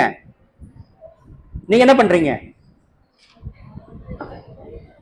பத்தியா? ஆண்டவரிடத்துல அன்பா இருக்கிறேன்னு அர்த்தம். அல்லேலூயா. அந்த வசனத்தை மறுபடியும் வாசிங்க. 14:15. நீங்கள் என்னிடத்தில் அன்பா இருந்தால். அல்லேலூயா.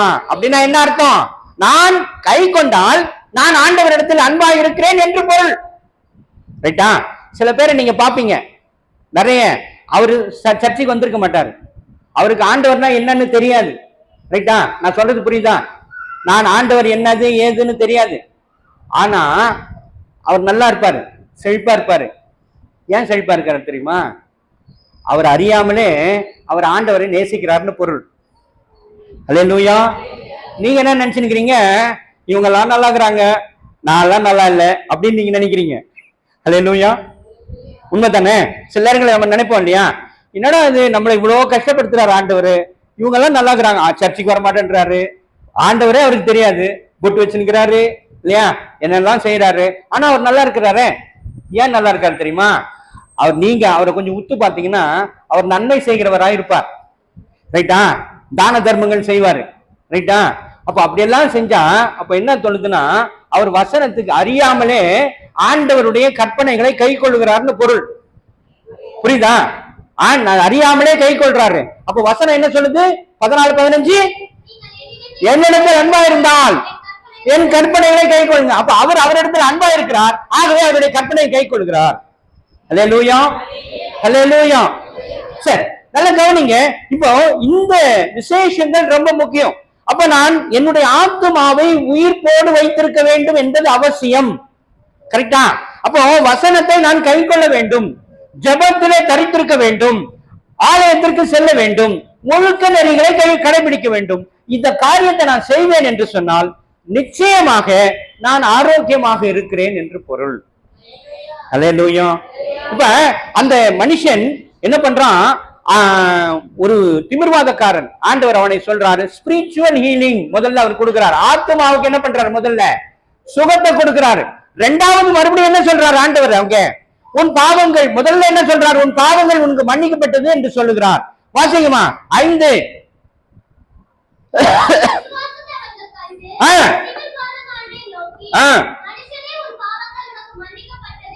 இது ஃபர்ஸ்ட் ஸ்பிரிச்சுவல் ஹீலிங். அடுத்தது அப்பொழுது வேதபாரகர் பரிசேயரும் யோசனை பண்ணி தேவ தூஷணம் சொல்லுகிறது என்ன?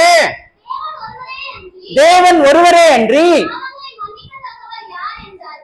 அடுத்தது அவர்களை நோக்கி உங்கள் இருதயங்களில் நீங்கள் சிந்திக்கிறது என்ன?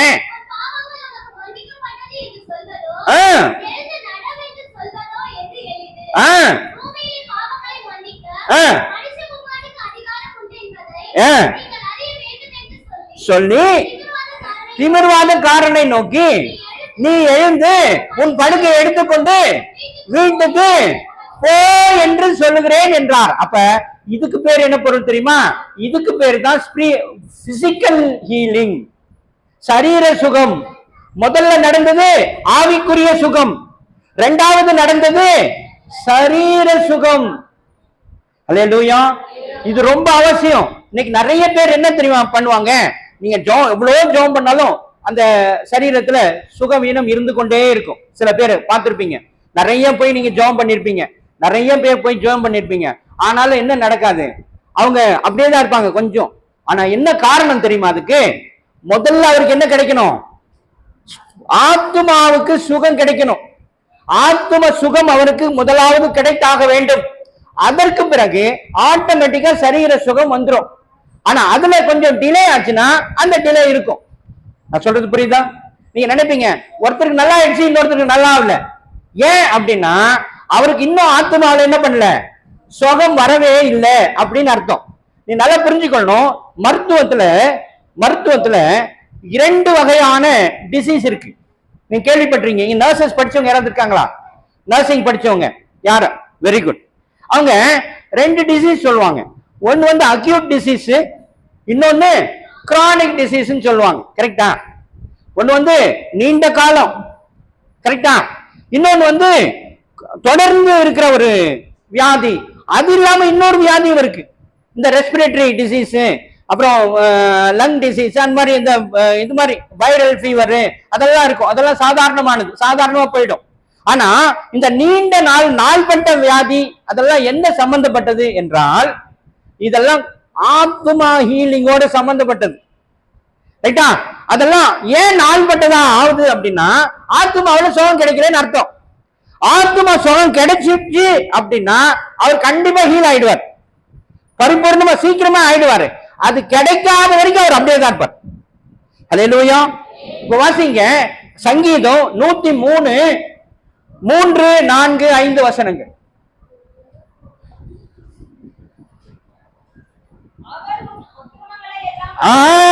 மன்னித்து நோய்களை எல்லாம் குணமாக்குகிறாராம். பாத்துங்க, அப்ப அக்கிரமம் முதலாவது நீக்கப்பட வேண்டும் இல்லையா? அப்ப ஆத்மா ஹீலிங் முதலாவது நடந்துடணும். அப்பதான் என்ன கிடைக்கும்? பரிபூரண சுகம் எங்க கிடைக்கும்? சரீரத்துல கிடைக்கும். அடுத்தது வாசிங்க. உன் பிராணனை அழிவுக்கு விலக்கி மீட்டு உன்னை சிறுமையினாலும் கிருபையினாலும் இரக்கங்களினாலும் முடிசூட்டி நன்மையினால் உன் வாயை திருப்தியாக்குகிறார். ஹல்லேலூயா, ஹல்லேலூயா. இப்ப இது நல்லா புரிஞ்சுக்கொள்ளணும். இதெல்லாம் நமக்கு சாதாரணமாக கிடைக்க வேண்டிய காரியங்கள். ஆண்டவர் நமக்கு சாதாரணமாக கொடுத்துட்டார். இலவசமாய் பெற்றீர்கள், இலவசமாய் கோடுங்கள் என்று சொல்லி இருக்கிறார். இப்ப நீங்க உங்களுக்கு அந்த சுகம் உண்டு. நீங்க ஜபிச்சாலும் சுகம் கிடைக்க முடியும். ஏன் எப்படி செய்யணும்னா, நீங்களும் ஆண்டவரோடு நெருங்கி இருக்க வேண்டும். ஆண்டவருடைய அந்த ஆசீர்வாதம் நமக்கு கிடைக்க வேண்டும். நான் அதை பெற்றுக்கொள்ள வேண்டுமானால் நான் அவரோடு நெருங்கி ஜீவிக்கிற அந்த அனுபவத்துக்குள்ளே நான் கடந்து போக வேண்டும். ஹல்லேலூயா, ஹல்லேலூயா. வாசிங்க மத்தேயு 17:21.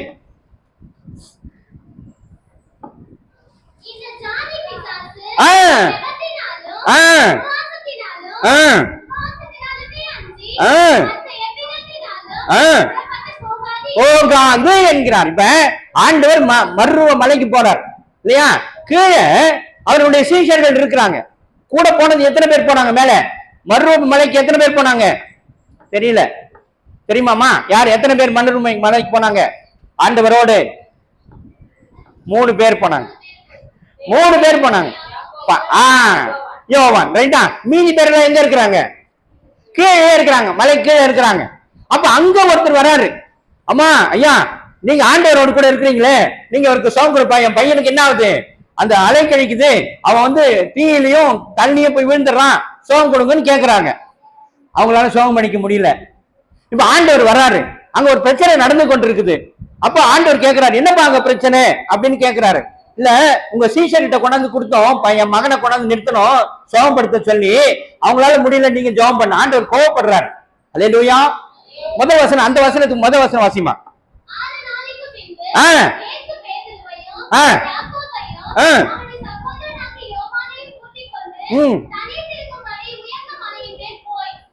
வாசி 19:20. இயேசுவினிடத்தில் தனித்து வந்து அல்லேலூயா.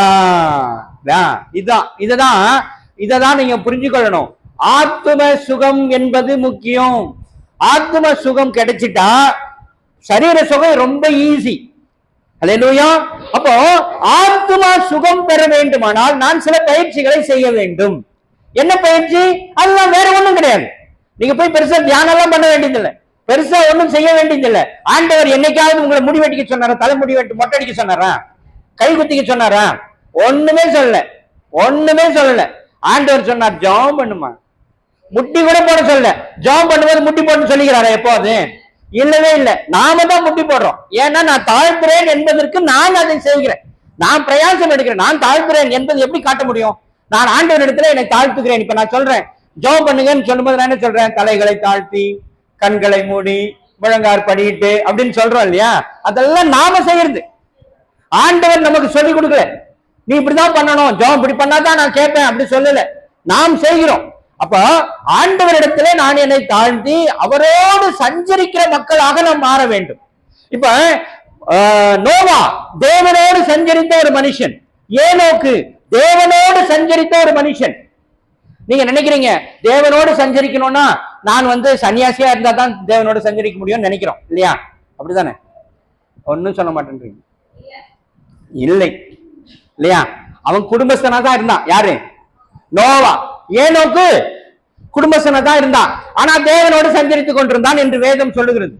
எப்படி சஞ்சரித்திருப்பான்? தேவ வசனங்களை தியானித்திருப்பான். எப்பெல்லாம் டைம் கிடைக்குதோ அப்பெல்லாம் தேவ வார்த்தையை அவன் என்ன பண்ணிருப்பான்? சுவாசித்திருப்பான். அப்படி செய்யும் பொழுதுதான் தேவனோடு சஞ்சரிக்கிற அனுபவம்.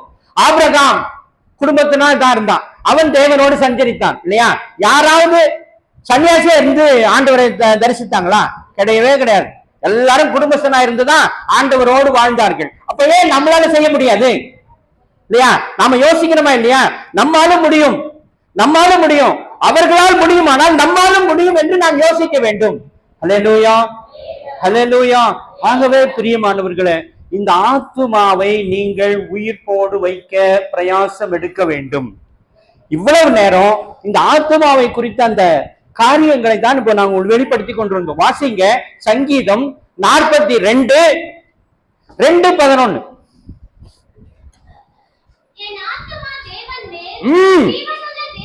ஜீவனுள்ள தேவன் மேலே தாகமா இருக்கிறது.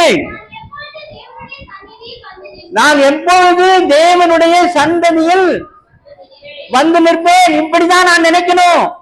என்னுடைய ஆத்துமா எப்போதும் ஆண்டவர் மீது தாகமா இருக்க வேண்டும். நீங்க என்ன வேலை செஞ்சாலும் எப்ப நேரம் கிடைக்கும் நான் உடனே ஆண்டவர் இடத்துல போய் நிக்கணும், ஆண்டவரோடு பேசணும், ஆண்டவரோடு அந்த வார்த்தையை கேட்கணும். வசனத்து பைபிள் எடுத்து கொஞ்ச நேரம் வாசிக்கலாமா, தேவ பேச ஜெபிக்கலாமா, ஆண்டவர் என்னோடு பேச மாட்டாரா, இன்னைக்கு என்ன பேச போறாரு. நீங்க ஒண்ணு கேட்கிறேன், சபைக்கு வரீங்க இல்லையா, எத்தனை பேர் உண்மையா சொல்லுங்க, எத்தனை பேர் ஆண்டவர் இன்றைக்கு என்னோடு பேச வேண்டும் என்று வந்தவர்கள் எத்தனை பேர்? அல்லேலூயா. ரொம்ப சந்தோஷம். பரவாயில்ல, நிறைய பேர் கை தூக்கி இருக்கீங்க, ரொம்ப சந்தோஷம். தேவன் இன்று என்னோடு பேச வேண்டும், அந்த என் நினைப்போடு வந்திருக்கணும். அப்ப நீங்க என்ன பண்ணிருப்பீங்க? அதுக்கு முன்னாடி வர்றதுக்கு முன்னாடி நீ என்ன பண்ணிருப்பீங்க? கண்டிப்பா ஜெபம் பண்ணிருப்பீங்க. ஆண்டவரே எனக்கு ஒரு நல்ல செய்தியை கொடுங்கப்பா, அந்த வார்த்தை என் ஆத்துமாவுக்கு ஒரு புஷ்டி கொடுக்கக்கூடிய நல்ல ஒரு செய்தியாக அது அமைய வேண்டும், என்னுடைய ஆத்மாவுக்கு சுகம் கொடுக்கிறதா இருக்கணும், என்னுடைய வாழ்க்கைக்கு பயனுள்ளதாக இருக்கணும்னு நீ கண்டிப்பா ஜெபம் பண்ணிருப்பீங்களா மாட்டீங்களா? கண்டிப்பா. செய்யாதவர்கள் இனிமே பண்ணுங்க. இனிமே நீங்க ஜெபம் பண்ணி விட்டு வாருங்கள். உண்மையிலே சொல்றேன், நான் என்ன பேச போறேன்னு எனக்கு தான் தெரியும், உங்க பாஸ்டருக்கு தெரியாது இல்லையா? அவர் என்ன வேத வசனத்தை வாசிக்க போறாருன்னு எனக்கு தெரியுமா?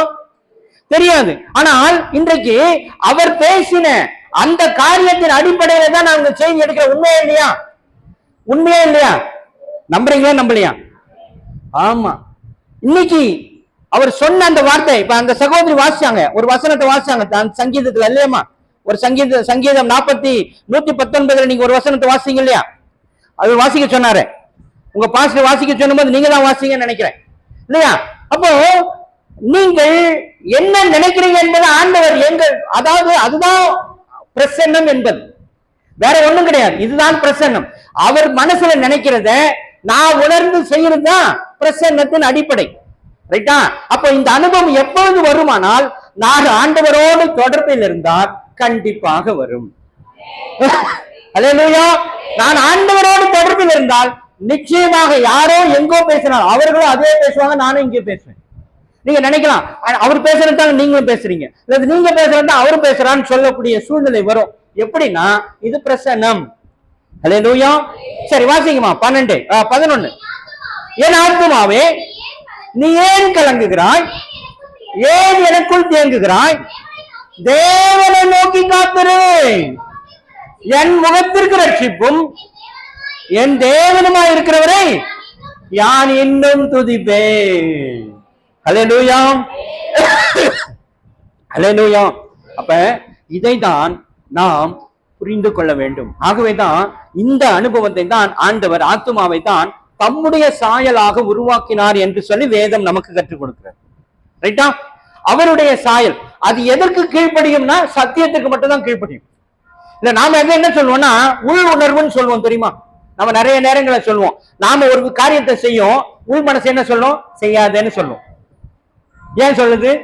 ஏன்னா அது கடவுள், அது ஆண்டவர். அவர் தான் உள்ள உட்கார்ந்துக்கிட்டு என்ன பண்றாரு? செய்யாத, அப்படி பண்ணாத, இப்படி போகாத அப்படின்னு சொல்லுவாரு. ஆனா நாம என்ன செய்வோம்? அதே செய்யறேன் செய்யறேன். ஏதாவது இன்னும் சொல்லுவாங்க, ஒரு வேடிக்கையா சொல்லுவாங்க, ரைட்ல இண்டிகேட்டர் போட்டு இது நம்ம நிறைய செய்வோம். ரைட்ல இண்டிகேட்டர் போடுவோம், லெப்ட்ல அழகா திரும்பி போயிடுவோம். ரைட்டா? அப்போ உள் உணர்வு என்ன சொல்லும்? செய்யாத, இல்ல இந்த வழியில போ என்று சொல்லும். ஆகவே தான் வசனம் என்ன சொல்லுதுன்னா அதை அவர் தம்முடைய சாயலாக உருவாக்கினார் என்று சொல்லப்பட்டிருக்கிறது. அந்த சாயல் தான் எனக்குள் கொடுக்கப்பட்டிருக்கிறது, எனக்குள் ஒளிந்திருக்கிறது. அது எங்க இருக்குன்னு யாருக்குமே தெரியாது. இன்னைக்கும் ஒரு மருத்துவரோ ஒரு ஆராய்ச்சியாளரோ கண்டுபிடிக்கவே இல்லை அந்த உள்ளுணர்வு எங்க இருக்கிறது. சிலர் சொல்லுகிறார்கள் அது இதயத்தில் இருக்கிறது, இல்லை. மூளையில் இருக்கு, இல்லை. சிலர் சொல்லுகிறார் ரத்தத்தில் இருக்கிறது. ஆகவேதான் ஆண்டவர் ரத்தத்தை என்ன பண்ணணும்னு சொல்லி இருக்கிறாரு? சாப்பிடு. சொல்லுமா, சத்தமா சொல்லுங்கம்மா, ஏமா பயப்படுறீங்க? சாப்பிடக்கூடாது, அதை ஊற்றி விட வேண்டும், அது எனக்காக கொடுத்துடணும்னு சொல்றார். அது எனக்கு கொடுக்கப்பட வேண்டும் என்று கேட்கிறார். ஏன்னா அதுக்குள்ளதான் இருக்கு. அதுக்குள்ளதான் அந்த ஆன்மா இருக்கு. அப்போ அதை ஊற்றி விட, அதை நீ செய்யாத. ஆனா நாம என்ன பண்ணுவோம்? ஆட்டை வெட்டினா என்ன பண்ணுவீங்க? ஃப்ரை பண்ணி நல்லா வசதியா சாப்பிடுறோம் இல்லையா?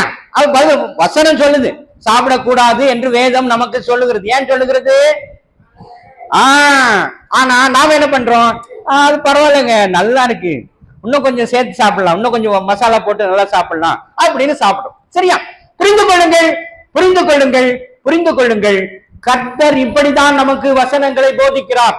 இந்த உண்மைகளை நீங்கள் புரிந்து கொண்டு இதிலிருந்து விலகி வாழ்வது எப்படி என்பதை நீங்கள் புரிந்து கொள்ள வேண்டும். கர்த்தரோடு ஐக்கியப்பட்டு வாழ்வது எப்படி என்பதை நீங்கள் புரிந்து கொள்ள வேண்டும். அப்பொழுது நீங்கள் மேன்மை உள்ளவர்களாக மாறிவிடுவீர்கள். அல்லேலூயா. அதுதான் அல்டிமேட் முடிவு. அதுதான் மேன்மை. உங்களை யாரும் அசைக்கவே முடியாது. ஏன்? நான் கர்த்தருக்குள் இருக்கிறேன். கர்த்தருக்குள் இருந்தால் ஒருவன் என்ன பண்ண முடியாது? என்னை அழிக்கவோ அசைக்கவோ முடியாது. நீ ஒன்றுக்கும் கவலைப்படாமல், இல்லையா? இது யோவான் 14:1 வாசிங்க. யோவான் 11:1. உங்கள் இருதயம் கலங்காதிருப்பதாக தேவனிடத்தில் விசுவாசமாயிருங்கள், என்னிடத்திலும் விசுவாசமாயிருங்கள். அல்லேலூயா, அல்லேலூயா. யோவான் 1:1-2-3 வசனங்கள் வாசிங்க. யோவான் 1:1-2-3-4. ஆதியிலே வார்த்தை இருந்தது, அந்த வார்த்தை தேவனிடத்தில் இருந்தது, அந்த வார்த்தை தேவனாய் இருந்தது, அவர் ஆதியிலே தேவனோடு இருந்தார், சகலமும் அவர் மூலமாய் உண்டாயிற்று, உண்டான ஒன்றும் அவராலே அல்லாமல் உண்டாகவில்லை. அப்போ எல்லாவற்றையும் அவருக்காக உண்டாக்கினார், அவரால் உண்டாக்கப்பட்டது. ஆகவே நாம் அனைவரும் அவருடையவர்கள். அவருக்கு பிரியமாய், அவருக்கு உண்மையாய் நாம் வாழ பிரயாசம் எடுப்போம். கர்த்தர் நிச்சயமாய் நம்மை சந்திப்பார், நம்மை ஆசீர்வதிப்பார். இன்னைக்கு உலகம் மிக பயங்கரத்தில் இருக்கிறது. உங்களுக்கு ஒரு விஷயம் தெரியுமா? யூபியில மிகப்பெரிய வெள்ளம், பேய் மழை. அதுக்கு இங்க இருக்கிறவங்க யாரும் பேசல. புட்டின், ரஷ்யாவில் இருக்கிற புட்டின் தகவல் சொல்றார், வருத்தம் தெரிவிக்கிறார். உங்களுக்கு தெரியுமா? செய்தியில பார்த்திருப்பீங்க. புட்டின் எங்க இருக்கிறாரு? ரஷ்யாவில் இருக்கிறாரு. இங்கே மரணம் அடைஞ்ச கிட்டத்தட்ட 114 பேர் மரிச்சிட்டாங்க நேற்றுக்கு. எத்தனை பேரு? 114 பேர். புரிந்து கொள்ளுங்கள், நாம் ஆபத்தில் இருக்கிறோம், நாம் ஆபத்தில் இருக்கிறோம். உங்களை ஒப்புக் கொடுங்கள், உங்களை ஆண்டவருக்கு நேராக திருப்புங்கள், சத்தியத்திற்கு நேராகவும் திருப்புங்கள். கர்த்தர் அனைத்தையும் நமக்கு வெளிப்படுத்தி இருக்கிறார், உண்மைகளை வெளிப்படுத்தி இருக்கிறார். நான் அந்த உண்மையின்படி நடக்க நான் பிரயாசம் எடுக்கும் பொழுது நீங்கள் ஒன்றுக்கும் கவலைப்பட வேண்டாம். அல்லேலூயா. எழும்பி நில்லுங்கள், எழும்பி நில்லுங்கள். கர்த்தருடைய சமூகத்துல உங்களை ஒப்புக் கொடுங்கள். அல்லேலூயா, அல்லேலூயா, அல்லேலூயா. இவ்வளவு நேரம் ஆண்டவர் உங்களோடு கூட பேசி இருக்கிறார். உங்கள் ஆத்துமாவை நீங்கள் எப்படி உயிர்ப்பிக்க வேண்டும் என்று சொல்லி இருக்கிறார். எந்த அடிப்படையில நீங்கள் அதை வளர்த்தெடுக்க வேண்டும் என்று சொல்லி இருக்கிறார். இவ்வளவு நாள் அது எனக்கு தெரியாமல் இருந்தது, இன்றைக்கு அதை உங்களுக்கு இன்னது என்பதை உங்களுக்கு சொல்லி இருக்கிறார். ஆகவே பிரியமானவர்களே, உங்களை ஒப்புக் கொடுங்கள், தலைகளை தாழ்த்துங்கள், கண்களை மூடுங்கள், ஆண்டவரை நோக்கி பாருங்கள். அன்பு கூறுவே இன்னும் அதிகமாய் ஆராதிப்பே, இன்னும் ஆர்வமாய் அன்பு கூறுவே, இன்னும் அதிகமாய் ஆராதிப்பே, இன்னும் ஆர்வமாய் உம்மை உள்ளத்தோடு ஆராதிப்பே, முழு பலத்தோடு அன்பு கூறுவே. ஆராதனை ஆராதனை ஆராதனை ஆராதனை, அல்லேலூயா. ஆராதனை ஆராதனை ஆராதனை ஆராதனை. எபினேசரே இதுவரையில் உதவினே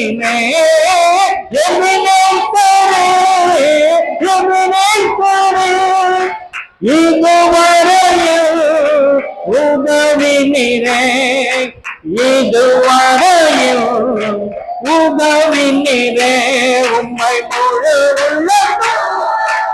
ஆராதிப்பே முழுதலத்தோடு அன்பு கூறுவேன் ஆராதனை ஆராதனை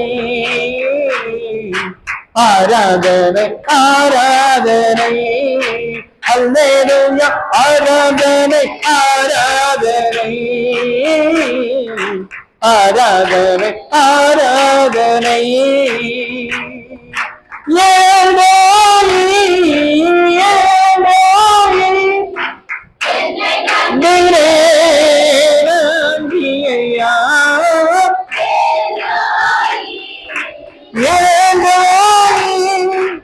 என்னை கண்டீரே நன்றியா என்னை கண்டீரே நன்றியா உம்மை முழு உள்ளத்தோடு ஆராதிப்பேன் முழு வெள்ளத்தோடு அன்பு கூறுவேன் ஆராதனை ஆராதனை ஆராதனை ஆராதனை அல்லேலூயா ஆராதனை ஆராதனை ஆராதனை ஆராதனை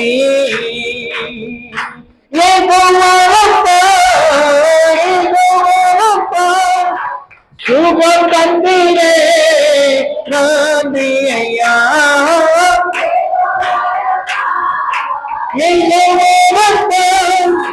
சுகம் தந்தீரே நன்றி ஐயா சுகம் தந்தீரே நன்றி ஐயா உம்மை முழு ஆராதிப்பேன் முழு மனத்தோடு அன்பு கூறுவேன் ஆராதனை ஆராதனை ஆராதனை ஆராதனை அல்லேலூயா ஆராதனை ஆராதனை ஆராதனை ஆராதனை